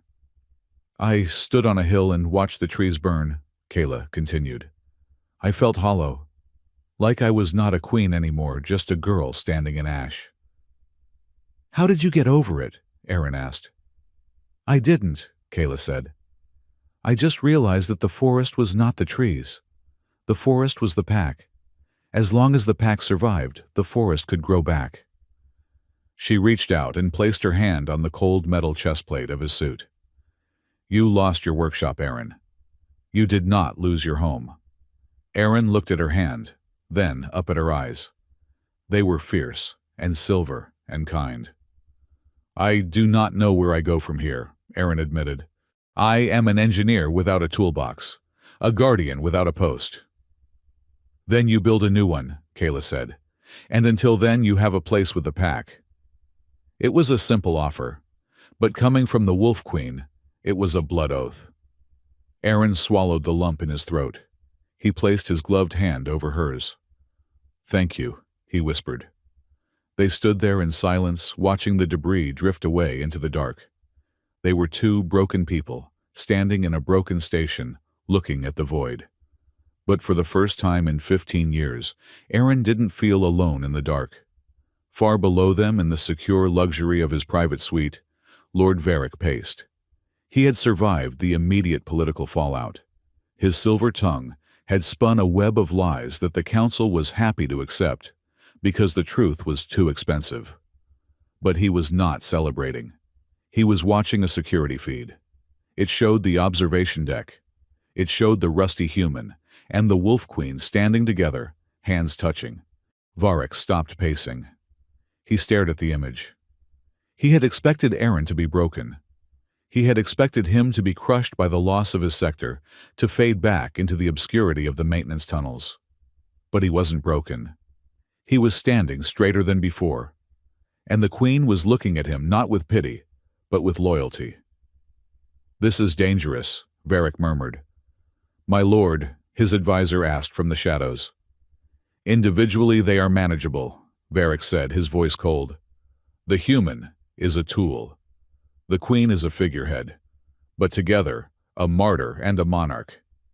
He tapped the screen, freezing the image on their joined hands. That is a revolution waiting to happen, Varric turned to his advisor. Get me the encryption keys for the core memory, Varric ordered. The deep files, the ones Aaron Cole wrote 15 years ago. But, my lord, those are locked by biometric DNA coding. Only the original architects can access them. Exactly, Varric smiled, and it was a smile full of teeth. We are going to need the human for one last task, and then we are going to make sure he never fixes anything again. He looked back at the screen. Enjoy the view, Aaron Cole, Varric whispered. It will be your last. The next morning, the station was solemn. The festival decorations had been taken down. The mood was somber, but there was an undercurrent of gratitude. People whispered about the miracle of Hab 3. Aaron was in the temporary quarters assigned to him, a small, sterile guest room in the diplomatic wing. It was too clean. It smelled of lavender. He sat on the bed, turning the twisted nameplate over and over in his hands. There was a knock at the door. Aaron stood up, groaning as his stiff muscles protested. He opened the door. It was not room service. It was a courier drone. Delivery for Aaron Cole, the drone chirped. Priority Alpha, from the Fenrathi delegation. The drone extended a tray. On it sat a small velvet box. Aaron frowned. He took the box and opened it. Inside was not a metal. It was a tool. It was a hydrospanner. But not a standard-issue one. This one was crafted from Fenrothy, silver steel. The grip was wrapped in leather. It was perfectly balanced, heavy and solid. There was a note. For the architect. To help build the new forest. Aaron picked up the tool. It fit his hand perfectly. He felt a smile tug at the corner of his mouth. It was the first real smile he had felt in 24 hours. "Okay, Betsy," Aaron said to his suit, which was standing in the corner like a silent sentinel. "Upload the specs for the new workshop. I think I want to add a window this time." "Excellent choice," Betsy's voice came from the suit. "May I suggest we also install a fire suppression system that does not foam the guests?" "Everyone is a critic," Aaron muttered. He gripped the silver spanner. He wasn't sure what was coming next. He knew Varric was still out there plotting. He knew the station was still wounded. But he had a tool. He had a friend. And he had a job to do. Aaron Cole walked out of the room. It was time to get back to work. The silence that followed the destruction of the industrial sector was heavy, thick, and suffocating. It was not the peaceful silence of the void, but the stunned, ringing silence of a survivor who checks their limbs and finds one missing. The Aurora ring was wounded. The jagged scar on its side where the fabrication plant had once stood was sealed off by emergency force fields, shimmering like a blue bandage over a raw burn. Inside the station, the Unity Festival was officially over, replaced by a somber, frantic atmosphere of damage control and investigation. In a secure conference room on the command deck, the air was cold. The table was covered in holographic displays, scrolling through streams of data that cascaded like digital waterfalls. Mia Torres, the Earth ambassador, sat at the head of the table. She looked exhausted. Her dress uniform was wrinkled, and she was nursing a cup of lukewarm synthetic coffee. Across from her sat the head of the technical investigation team, a sharp-eyed engineer from the Cyber Collective named Unit 4. Aaron Cole stood in the corner, leaning against the wall. He was still wearing the undersuit of his Mark II armor, the heavy metal plating removed for repairs, leaving him in the padded, sweat-stained thermal liner. His right arm was in a sling, and he looked like he had not slept in 3 days. "We have isolated the command pathway Lord Varric used," Unit 4 stated, their voice a flat, synthesized drone. It was not a hack. It was an exploitation of a legacy feature. Mia rubbed her temples. "Explain it to me like I am a politician, not a computer." "The energy grid has a tertiary backup layer," Unit 4 explained, projecting a complex schematic into the air. "It is a ghost channel, a hard-wired set of commands designed to override all safety protocols in the event of a total system failure. It allows a single user to manually redirect power anywhere in the station, bypassing the central AI. "A backdoor," Mia said, her eyes narrowing. "A master key," Aaron corrected from the corner. His voice was raspy. "It was built for the construction phase, in case the main computer went rogue, or the reactor started to melt down before the software was finished. It was supposed to be sealed when the station went online." Mia turned to look at him. "How do you know that Aaron—" Aaron shrugged a painful motion that made him wince. "I read the manual. Section 8, Paragraph 4. "There is no manual for this layer," Unit 4 interrupted. "This code is deep architecture. It is signed with a cryptographic key that dates back 15 years. The signature is encrypted, but the initials on the original source code are visible." Unit 4 tapped a key. 2 letters rotated in the holographic air, glowing a soft, accusatory blue. AC. The room went very quiet. The hum of the ventilation system seemed to get louder. Mia looked at the letters. Then she looked at Aaron Cole. "AC," Mia repeated slowly. "Aaron Cole." Aaron did not move. He stared at the letters as if they were a weapon pointed at his chest. "Coincidence," he said. "Common initials. Could be anyone. Alan Carter, Amanda Clark, alien cyborg. Aaron, Mia said, her voice, losing its diplomatic polish and becoming sharp with suspicion. You are not just a maintenance worker, are you? You knew exactly how to route that surge yesterday. You knew the load-bearing limits of Habitation 3 down to the decimal point. And now we find a master key signed with your initials. I am a good mechanic, Aaron said, pushing himself off the wall. Good mechanics know their machines. Look, if you do not need me to fix a toilet or weld a plate, I am going to go check on my suit. Betsy gets lonely.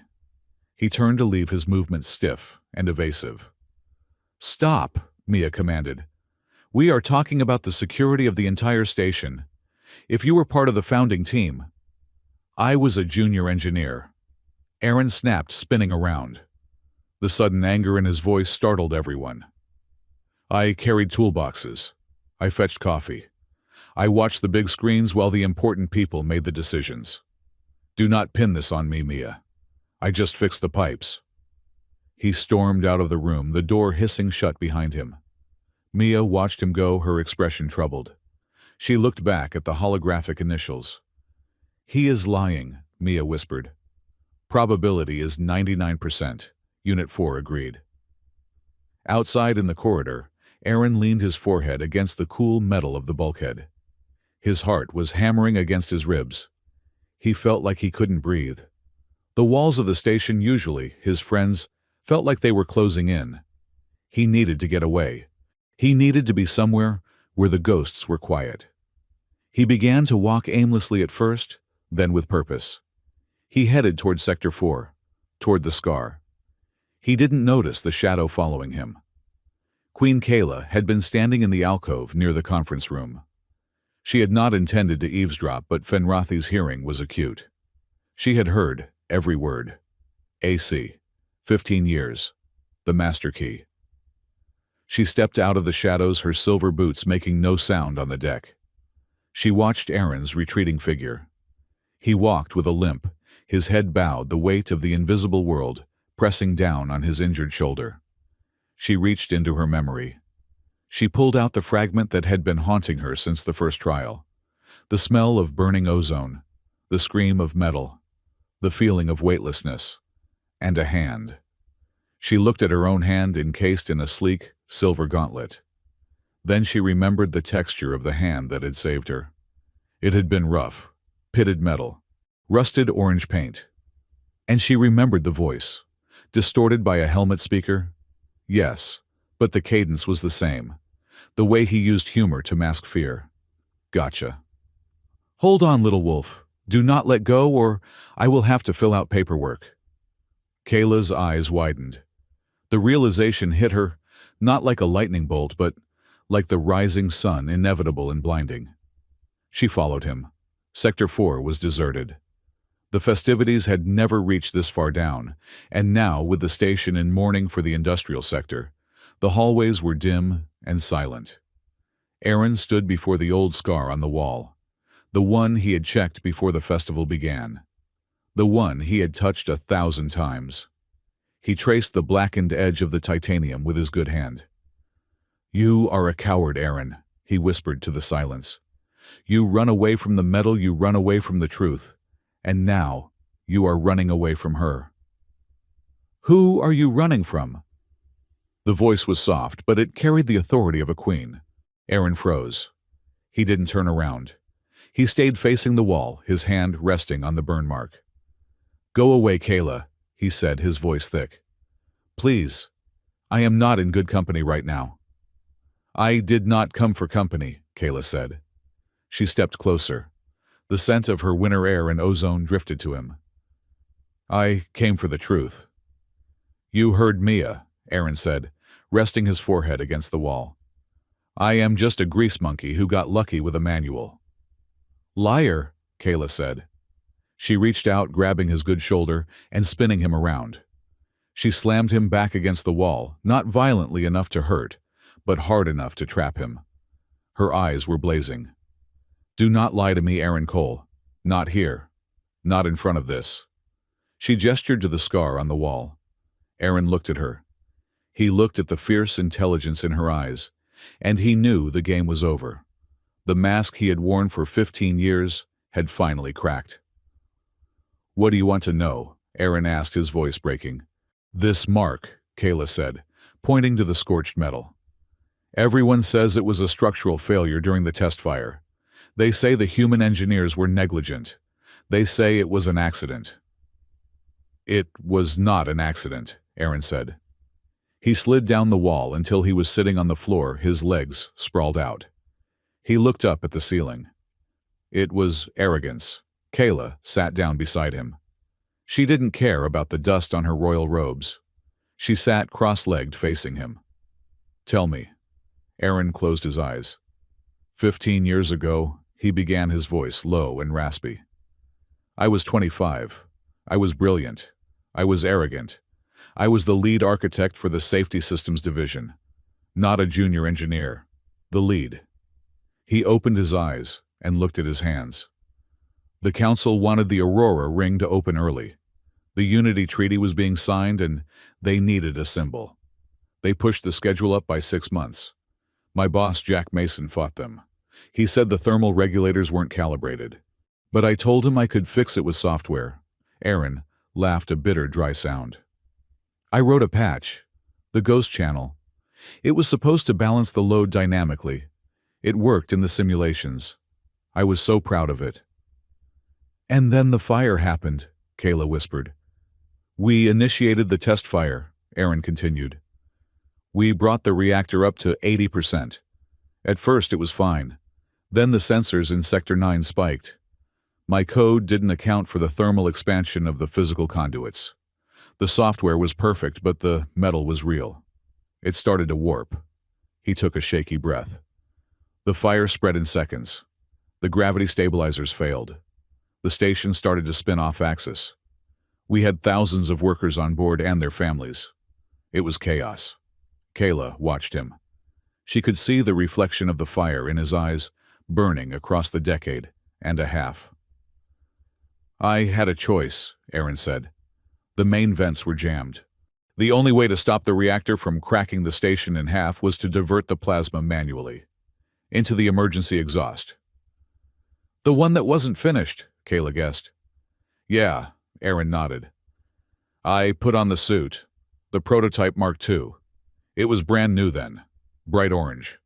I went down into the inferno. I opened the valve by hand. The plasma vented right through the hull, right here." He tapped the wall behind him.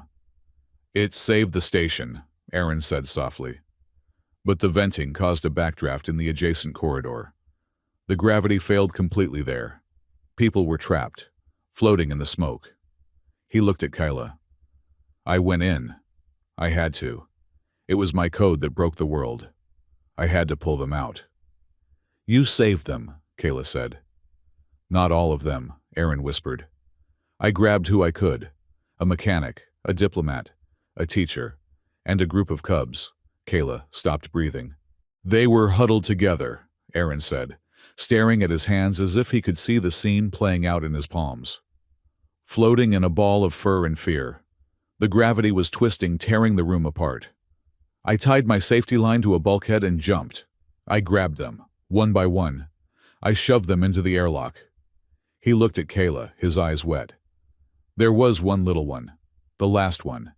She had drifted too far. The fire was between us. She was screaming. Not crying, screaming. A high-pitched howl." "She was terrified," Kayla whispered, her voice trembling. "I reached out," Aaron said. "My suit was overheating. The warning alarms were deafening. I stretched my hand out as far as it would go. I yelled at her, 'Grab my hand, I have got you.'" "And she grabbed it," Kayla said, tears spilling over her silver cheeks. Her claws scratched the paint. She held on so tight she dented the metal. Aaron nodded. "She did. I pulled her in. I shielded her with my body while the blast door closed. I felt her heart beating against my chest plate. It was so fast, like a hummingbird." He looked at Kayla, really looked at her. "I didn't know she was a princess," Aaron said. "I just knew she was a kid who shouldn't have been there. I didn't know she would grow up to be a queen who hates me." I never hated you, Kayla choked out. I hated the memory. I hated the fear. After the fire, Aaron continued, looking away. The council covered it up. They blamed a materials defect. They gave me a medal for bravery. They called me the hero of the Aurora. He made a disgusted noise. I couldn't take it. I threw the medal in the recycler. I resigned my commission. I wiped my name from the files. I demoted myself to the lowest rank possible maintenance. I kept the suit that had the scratches from her claws, and I promised myself I would never be responsible for a decision like that again. I would just fix the pipes. Just the pipes. Silence stretched between them. It was a heavy, painful silence, but it was clean. The secret was out. Kayla moved. She didn't stand up. She shifted on her knees until she was right in front of him. "You idiot," she said, but her voice was fierce and tender. "Yeah," Aaron agreed. "I know. You spent 15 years punishing yourself for a mistake that you fixed," Kayla said. "You saved the station, Aaron. You saved my pack." "I killed people, Kayla," Aaron said, his voice cracking. "My arrogance killed them." "And your bravery saved the rest," Kayla countered. "Do you think the dead want you to rot in a basement? Do you think they want the man who saved the station to be a ghost?" She reached out and placed her hands on either side of his face. Her skin was cool against his stubble. "Look at me," she commanded. Aaron looked at her. "I am alive," Kayla said. "My people are alive, because of you. That little girl you pulled from the fire, she grew up. She became a queen. She learned to be strong because she saw a human walk into fire to save her." "I am not a hero," Aaron whispered. "No," Kayla agreed. "Heroes are shiny. Heroes are like the Mark V, perfect, and useless when the power goes out. You are not a hero, Aaron. You are a guardian. You are the rust that holds the iron together." She leaned forward and rested her forehead against his. It was a gesture of immense intimacy in Fenrathi culture, a sharing of breath, a sharing of souls. "Stop apologizing for surviving," Kayla whispered. "Stop apologizing for being the one who caught me." Aaron let out a shuddering breath. He felt something inside him break not a bone, but the hard, cold shell he had built around his heart for 15 years. He raised his good hand and covered hers. "I was so scared I would drop you," he confessed. "You didn't," Kayla said. "You never did." They stayed like that for a long moment, the Queen and the mechanic huddled on the floor of a deserted corridor, while the station spun silently around them. Then Aaron's comms unit beeped. It was a harsh, jarring sound that shattered the moment. Aaron pulled away, wiping his eyes with the back of his hand. He cleared his throat. "Yeah. Aaron," Mia's voice came through, sounding urgent. "Where are you? We have a situation." "What kind of situation?" Aaron asked, his voice returning to a semblance of normalcy, though it was thicker than usual. "The council is convening an emergency session," Mia said. "We have figured out how to lock Varric out permanently. We need to perform a system root reset. It wipes all the legacy codes, including the back doors." "That sounds like a good plan," Aaron said, glancing at Kayla. She was watching him, her eyes steady. "There is a problem," Mia said. "To initiate a root reset, we need the physical key, the anchor key. It was issued to the lead architect 15 years ago. We do not know who has it. The records are encrypted." Aaron closed his eyes. "Of course. The anchor key." "If we do not find the key in 1 hour," Mia continued, "the system will automatically reboot into safe mode, and Varric's ghost code might be able to re-embed itself. We need the architect Aaron. Do you know where he is?" Aaron looked at the rusted gauntlet of his suit, lying on the floor next to him. Embedded in the wrist computer, under a layer of grime and duct tape, was a small, unassuming port. A port that contained the cryptographic key to the entire station. He looked at Kayla. She didn't say anything. She just raised an eyebrow, a challenge in her silver eyes. Are you done hiding? Aaron took a deep breath. He picked up his helmet. He looked at the percussive maintenance zone written on the chest. Yeah, Aaron said into the comms. I know where he is. Who is he? Mia asked. Is he at the station? He is, Aaron said. He stood up, offering a hand to Kayla. She took it, and he pulled her up. Tell the council to gather in the Great Hall. Tell them the janitor is coming to clean up the mess. Mia paused. Aaron, are you saying?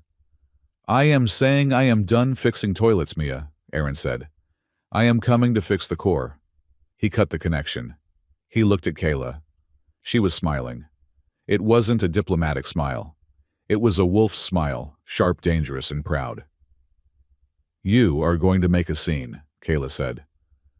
Well, Aaron grinned, and this time the grin reached his eyes. If I am going to lose my job, I might as well go out with a bang. Besides, I have a date with a system reset. A date? Kayla teased. Figure of speech, Aaron said, his face heating up slightly. Unless you want to come, I could use some backup, in case I trip. I will not let you travel, Kayla said. She adjusted her cape. Walk with me, architect. Let us go show them what rust is made of. The Great Hall was more crowded than it had been for the festival. Rumors had spread. The rusty human had saved the station. The rusty human was a fraud. The rusty human was a secret agent. The entire High Council was seated on the dais. Lord Varric was there, too stripped of his ceremonial sash, but still looking defiant. He was banking on the fact that without the key, they couldn't prove his intent or lock him out. This is a witch hunt, Varric was saying loudly to a reporter drone. I saved the station from a critical failure, and now they want to blame me for... The doors at the far end of the hall boomed open. The chatter stopped. Aaron Cole walked in. He was not wearing a dress uniform. He was not wearing a tuxedo. He was wearing a suit, the Mark II environmental exosuit. He had reassembled it. It was battered. It was scorched. The new dent in the chest plate from the falling ceiling was deep and ugly. The orange paint was almost gone, replaced by the gray of bare metal and the black of soot. He clanked into the room. Thud, thud, thud. He didn't look at the crowd. He didn't look at the cameras. He walked straight toward the central console, where the station's AI interface waited. Queen Kayla walked beside him, a step behind, her hand resting on the hilt of her sword. She was his honor guard. Citizen, the head counselor, a wizened being with 4 eyes, spoke up. This area is restricted. We are waiting for the lead architect. Aaron didn't stop. He reached the bottom of the dais. He looked up at Varric. You are in my seat, Aaron said. Varric laughed. Your seat? You are a delusional mechanic. Go back to your tunnels. Aaron ignored him. He climbed the stairs. The suit servos whined loudly in the silence. He reached the main console. He looked at the interface. It was flashing insert anchor. Key to initiate reset. Aaron raised his left arm. He flipped open a panel on his wrist gauntlet that nobody had ever seen him open. Underneath was a gleaming, pristine data spike. He looked at Mia Torres, who was standing in the front row, her hands covering her mouth. I told you, Aaron said, his voice amplified by the suit's speakers. I am a good mechanic. He slammed his wrist into the console. Click. The screens around the hall turned blue. A holographic projection exploded into the air. It was a DNA spiral, followed by a file that had been locked for 15 years. Identity confirmed. Welcome back, lead architect Aaron Cole. A collective gasp went through the hall. Varric's face went the color of curdled milk. Impossible, he hissed. You are the one, the ghost. Aaron didn't answer. He typed a command with his free hand. Command purge. Legacy overrides. Target user, Varric. Access denied, the computer chirped. User Varric has administrator privileges. Override authorization, Aaron said clearly. Cole Alpha 1. Revoke all privileges for user Varric. Reason gross negligence and endangerment of the station. Processing. The lights flickered. Authorized. Varric's personal console went dark. His datapad sparked and died. The security drones flanking him suddenly turned, aiming their sensors at him. "You have no right," Varric screamed. "I am a lord of the Sarathi. And I am the guy who built the floor you are standing on," Aaron said calmly. "And I can turn off the gravity under your feet if you do not shut up." Varric shut up. Aaron turned to the council. He looked at the thousands of faces watching him. He felt the weight of the suit, the heat of the spotlight.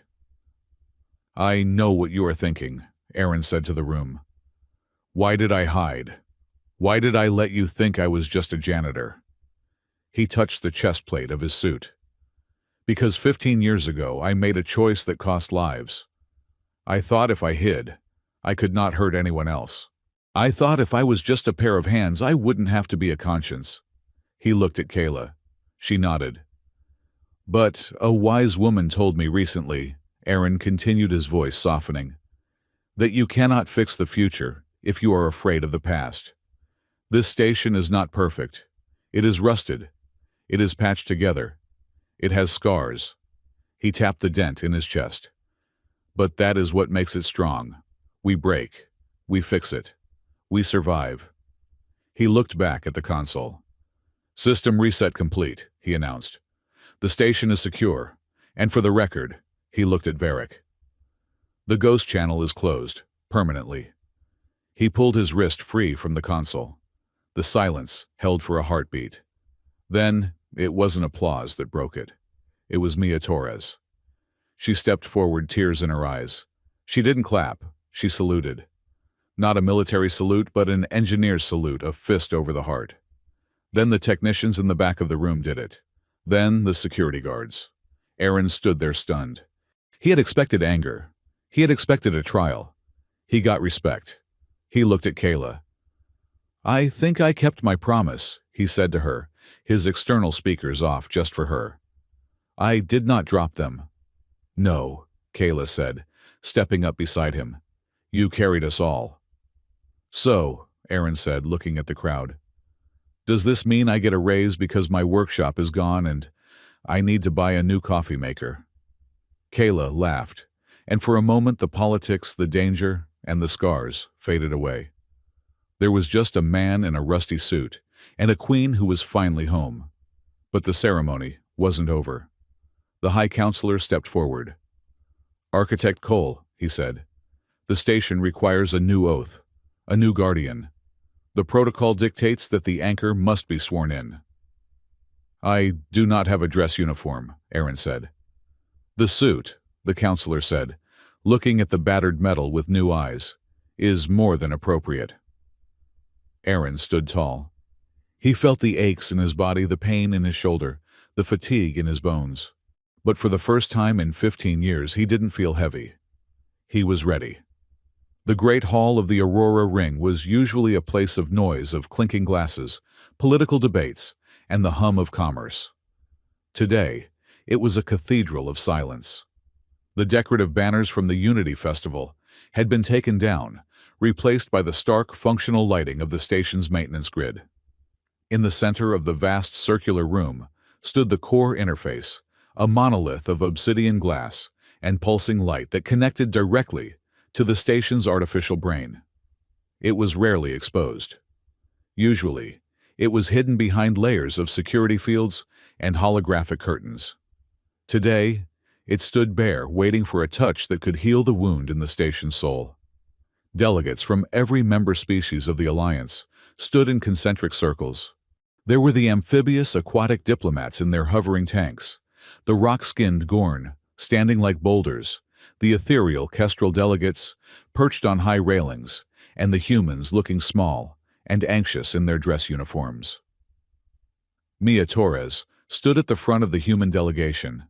She was wringing her hands, her eyes fixed on the great doors at the far end of the hall. "Is he coming?" whispered a junior aide.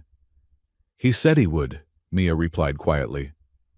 But Aaron has a history of finding the nearest exit when people start looking at him. If he does not show, Lord Varric's voice drifted over from the Sarathi section. We proceed with the standard reboot. My team is ready to take over the manual override. Varric stood tall, though his posture was less arrogant than usual. The failed energy surge had damaged his reputation, but he was a master of spin. He had already positioned himself as the only one with the resources to fix the mess, conveniently ignoring that he had caused it. We wait, Queen Kayla said. She stood opposite Varric, her silver armor gleaming under the harsh lights. She was not wearing her helmet today. Her face was severe, her eyes scanning the room with the intensity of a predator watching the tree line. The protocol demands an anchor. The protocol is archaic, Varric scoffed. We do not need a mythical architect to type in a password. The massive blast doors at the end of the hall began to groan. The sound of heavy hydraulics hissed through the silence. The doors parted. Aaron Cole did not walk in wearing a tuxedo. He did not walk in wearing a freshly pressed captain's uniform. He walked in wearing the suit. The Mark II environmental exosuit was a roadmap of the last 48 hours. The left leg was scorched black from the energy surge. The chest plate bearing the hand-scrawled legend, Percussive Maintenance Zone, was dented inward where the ceiling had collapsed on him. The orange paint on the shoulder was almost entirely gone, scraped away, to reveal dull, gray steel. It whirred. It clanked. It hissed steam from a microfracture in the elbow joint. Thud. Thud. Thud. Every step was a declaration. A ripple of nervous laughter ran through the Sarathi delegation. A few human diplomats covered their faces in embarrassment. He is wearing the trash can, someone whispered. Aaron heard them. Inside the helmet, his face was pale and slick with sweat, but his eyes were steady. Betsy, Aaron murmured. Audio output to external speakers. Volume level 7. Volume set, the AI chirped. Do try not to burp, Aaron. The acoustics in here are fantastic. Aaron walked down the central aisle. He passed the Gorn, who nodded in respect at the heaviness of his tread. He passed the Fenrathi, who watched him with wide golden eyes. He stopped in front of the human delegation. He winked at Mia Torres behind his visor. Sorry I am late. Aaron's voice boomed through the hall, metallic and slightly distorted. Had to jumpstart the suit with a toaster. Batteries are not what they used to be. He turned to face the core interface. And Lord Varric. Varric stepped forward, blocking the path to the monolith. This is a solemn ceremony, Engineer Cole, Varric sneered. Not a costume party. You have brought your tools. Are you here to fix the ventilation? Aaron stopped. The suit hissed. I am here to fix the leak, Aaron said. And I am looking at it, the crowd murmured. Step aside, Varric, Kayla ordered, her hand resting on the hilt of her sword. He cannot touch the core, Varric insisted, turning to the High Council. He is a maintenance worker. If he interfaces with the primary drive using that heap of scrap, he could introduce a virus. He could destabilize the magnetic containment. The High Counselor, a venerable elder of the aquatic species, bubbled in his tank. The Council requires the anchor key. Do you possess it, Engineer Cole? Aaron raised his left arm. The heavy, rusted gauntlet was shaking slightly, not from fear, but from the damage to the servos. He used his right hand to flip open the hidden panel on the wrist. Under the grime, the interface port shone like a new coin. I have the key, Aaron said. Stolen, Varric accused quickly. He must have looted it from the wreckage of the industrial sector. That key belongs to the lead architect. It is property of the Alliance. Aaron laughed. It was a dry, tired sound. You really do not get it, do you, Varric? Aaron asked. You think the suit is just metal. You think the title is just a word. He stepped around Varric. The Sarathi Lord tried to hold his ground, but the sheer mass of the Mark II forced him to step back or be crushed. Aaron stood before the core interface. It was smooth, flawless, and terrifying. Okay, Betsy, Aaron whispered. Time to introduce ourselves. Initiating handshake protocol, Betsy replied. Good luck, boss. Aaron jammed his wrist into the interface slot. Click. The sound echoed like a gunshot. The core interface flared. A beam of blue light shot up into the dome ceiling, scattering into 1,000 data streams that rained down around the hall like digital snow. The main holographic screen above the dais flickered to life. It displayed a spinning DNA helix matching the biosigns from the man inside the rusted suit. System Alert Legacy Connection detected. Scanning biometrics. Retina match confirmed. Pulse match confirmed. The text turned a deep royal gold. Welcome back, Anchor Architect 1. Identity: Aaron Cole, rank founder. The silence that followed was absolute. It was heavy enough to crush a starship. Varric stared at the screen. His mouth open-closed and opened again. Founder. That is impossible. There were only 3 founders. They retired. They left. 2 of them did, Aaron said. His voice was no longer amplified. He had turned off the speakers, but the room was so quiet that everyone could hear him through the open vents of his helmet. He kept his hand locked into the machine. Sarah went back to Mars. David retired to the colonies. But someone had to stay. Aaron looked at the screen, watching the code cascade code he had written 15 years ago. Someone had to make sure the patches held. Someone had to watch the stress fractures.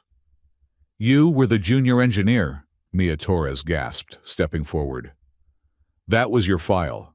You carried the toolboxes.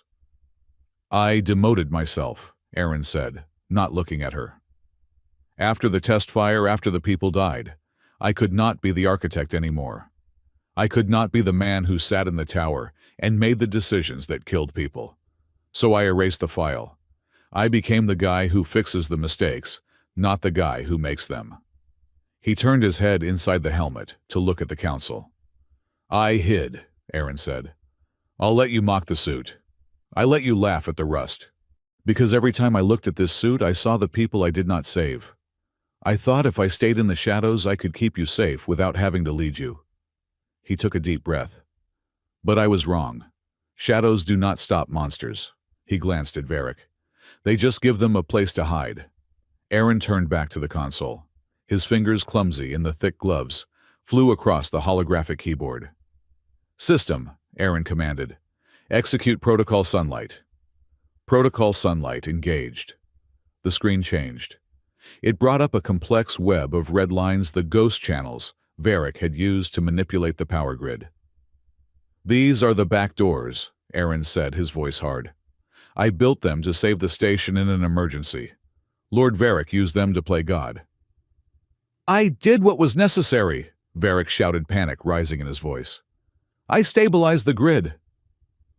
You routed power through a residential block to save a profit margin, Aaron retorted. System isolate user Varric. Trace all command logs for the last 48 hours. Cross-reference with the ghost channel signatures. Processing. Match found. User Varric identified as source of unauthorized energy redirection. The data spilled out for everyone to see. The timestamps, the commands, the override of the safety protocols that Aaron had warned them about.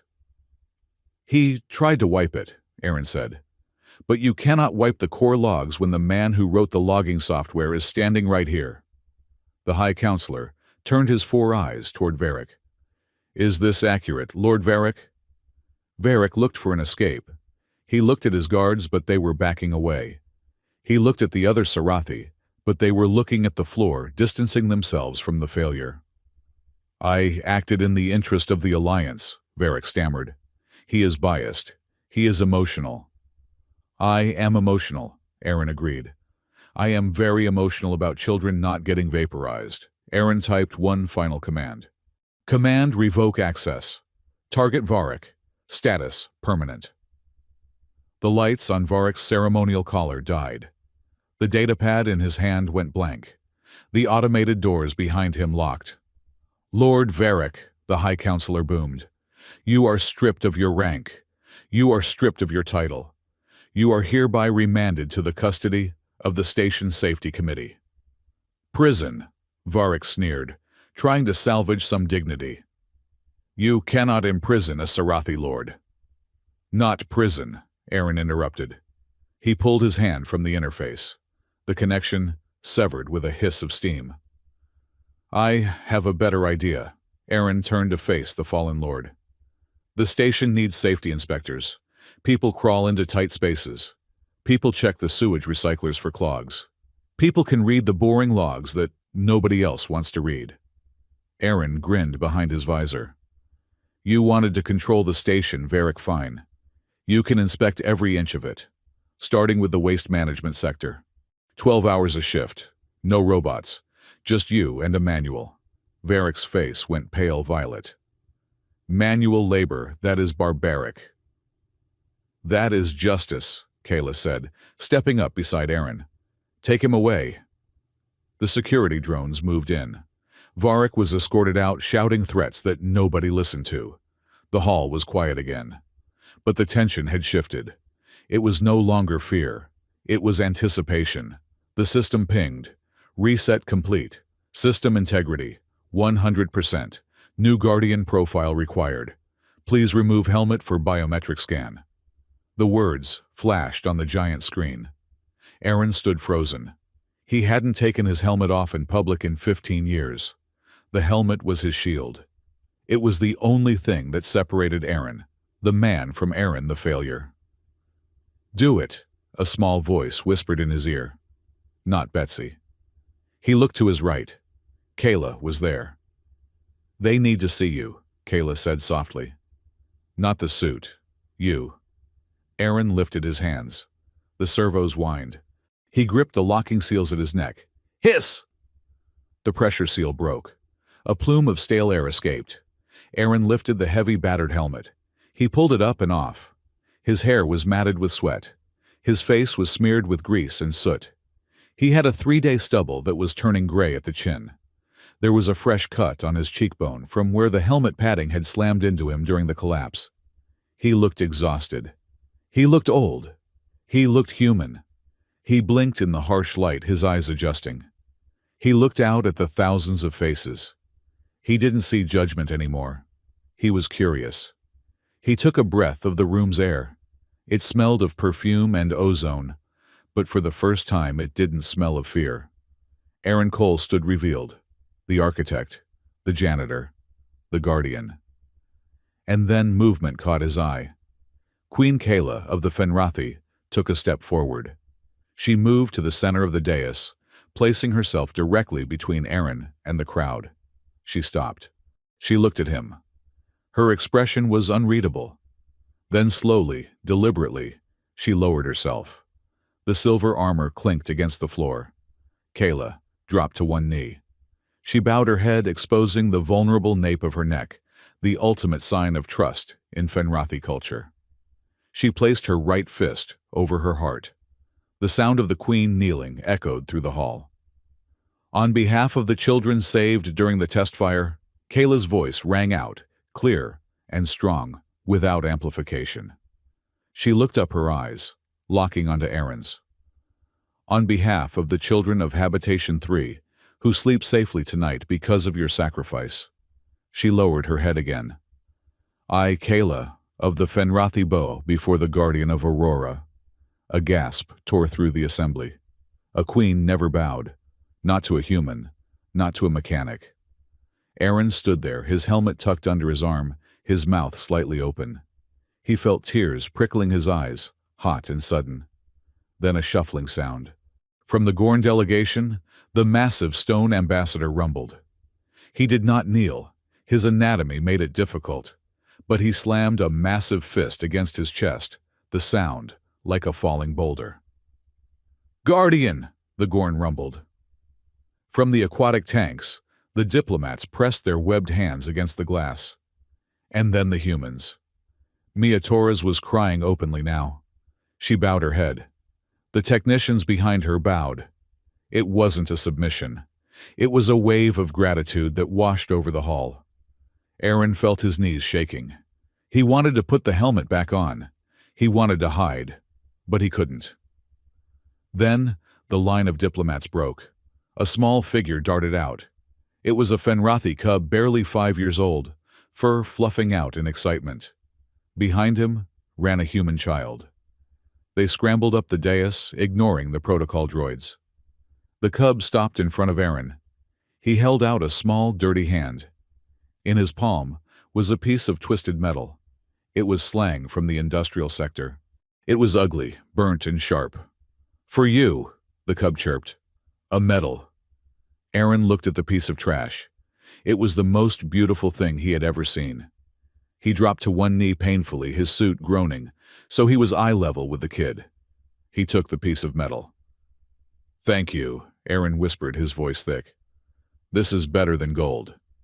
The human child reached out and touched the dent in Aaron's chest plate. "Does it hurt?" she asked. Aaron looked at the dent. Then he looked at Kayla, who was standing up now, smiling at him. "No," Aaron said, smiling through the tears running down his dirty face. "It does not hurt anymore." An hour later, the ceremony had dissolved into a chaotic, joyful reception. The barriers were down. Mechanics were drinking with dukes. Aaron had escaped. He stood in a quiet observation corridor on the upper deck, looking out at the stars. He had put the helmet back on his belt, but he was still wearing the suit. He felt naked without it. "You realize," a voice said behind him, "that you are now the most eligible bachelor in the quadrant." Aaron turned. Kayla was leaning against the doorway. She had removed her heavy ceremonial cape, looking slightly more relaxed. "I am a mechanic with a broken workshop and a suit that smells like gym socks," Aaron said. "I doubt I am going to be on the cover of any magazines." "You would be surprised what people find attractive," Kayla said, walking over to join him at the window. "Integrity has a certain appeal." "Integrity does not pay the rent," Aaron sighed. "I seriously do not have a job, Kayla. I fired myself as an architect 15 years ago, and I think I just disqualified myself from maintenance by arresting the boss." "The Alliance will rebuild your workshop," Kayla said. "Better than before, with windows." "I like windows," Aaron mused. They stood in silence for a moment, watching the repair drones buzzing around the scar on the station's hull, like fireflies. "That was a bold move," Aaron said quietly. "Kneeling. You are a queen. You are not supposed to bow to the help." "You are not the help, Aaron," Kayla said. She turned to face him, her silver eyes reflecting the starlight. "You are the foundation, and a house that does not respect its foundation will fall." She reached out and touched his hand, his bare hand, as he had taken the glove off. Her skin was warm. "Besides," she added, a mischievous glint in her eyes, "I figured if I embarrassed you in front of the entire galaxy, you would be forced to hang around just to clear your name." "Is that your plan?" Aaron chuckled. "Keep me around as a political prop?" "No," Kayla said. Her voice dropped, becoming softer, more intimate. "I was thinking about the Fenrathi Palace in my homeworld. It is very old, drafty. The heating system is a nightmare. It makes this terrible clanking sound in the winter." Aaron raised an eyebrow. "Is that so? Terrible," Kayla confirmed. "We have had engineers look at it for centuries. None of them can fix it. I suspect it needs a specific touch. Someone who listens to pipes." Aaron looked at her. He saw the offer beneath the words. It wasn't just a job. It was a life. A place where he wouldn't have to hide. "Well," Aaron said, scratching his stubble, "I am pretty expensive. I charge double for weekends, and I require unlimited coffee." "We have excellent coffee," Kayla said, "and on the weekends we can negotiate." "In that case," Aaron said, leaning back against the railing, "I suppose I could take a look. I could check the heating system in your palace for the rest of my life. You know, just to be thorough." Kayla smiled. It wasn't the smile of a queen. It was the smile of the girl who had been caught by a rusty hand in the dark. "I would like that," she whispered. They didn't kiss. They didn't need to. The promise was there, hanging in the air, like the hum of the station's drive, constant, invisible, and keeping them alive. Epilogue. 3 months later. The Aurora Ring was whole again. The scar where the industrial sector had been was gone, replaced by a gleaming new fabrication module. It was larger, brighter, and at Aaron's insistence painted a cheerful bright orange. On the observation deck, looking down at the Grand Plaza, two figures stood watching the scene below. The plaza was now a park. Real grass had been imported, and in the center there was a playground. Children of all species were running. A Gorn child was acting as a climbing frame for 3 human toddlers. A Sarathi hatchling was chasing a drone. And in the middle of it all, a group of Fenrathi cubs and human kids were playing a game. One of them was wearing a cardboard box painted orange. He was stomping around making clanking noises, while the others pretended to be stuck in a fire made of red ribbons. "I am the Rusty Guardian," the boy in the box shouted. "Grab my hand." "No, I want to be the Rusty Guardian," a girl argued. Above them, the real Aaron Cole leaned against the glass and laughed. He wasn't wearing a suit. He was wearing a clean jumpsuit, blue this time, with a simple silver pin on the collar. The pin was shaped like a wolf's head, crafted from the slag of the old workshop. "They are fighting over who gets to be the garbage man," Aaron shook his head. "I never thought I would see the day." "They are fighting over who gets to be the hero," Kayla corrected him. She was standing next to him, wearing a simple tunic instead of her armor. She looked relaxed, happy. "The suit is finished, by the way," Aaron said. "Repaired, reinforced. I hung it in the main display case in the new workshop." "You are not wearing it anymore?" Kayla asked. "No," Aaron said. "It is there if we need it, locked and loaded. But I figured the station was running smoothly. The core is stable. Maybe I do not need the armor to keep the walls up anymore." "Good," Kayla said. She slipped her arm through his. "Because armor is heavy, and you have other things to carry now." "Like what?" "Like the future," Kayla said simply. A vibration ran through the floor, a tiny, almost imperceptible shudder. Aaron froze, his head tilted. "Did you feel that?" Aaron asked. "Feel what? Deck 4. Hydro pump number 6. The bearings are wearing out. It is vibrating at a frequency of 40 hertz. Kayla sighed, shaking her head with a smile. "You are impossible. We are supposed to be on vacation." "I am just saying," Aaron said, already pulling a small silver hydro spanner from his pocket. "If that pump goes, the fountain in the park stops working. And the kids love that fountain." He looked at her. "Want to come hold the flashlight?" Kayla looked at the man she loved. She looked at the spanner in his hand. She looked at the peace in his eyes. "Always," the Wolf Queen said. "If the station breaks again," Aaron said, taking her hand and leading her toward the lift. "At least this time we will fix it together." They walked away from the window, leaving the view of the stars behind them, heading down into the guts of the machine, ready to keep the world spinning for one more day.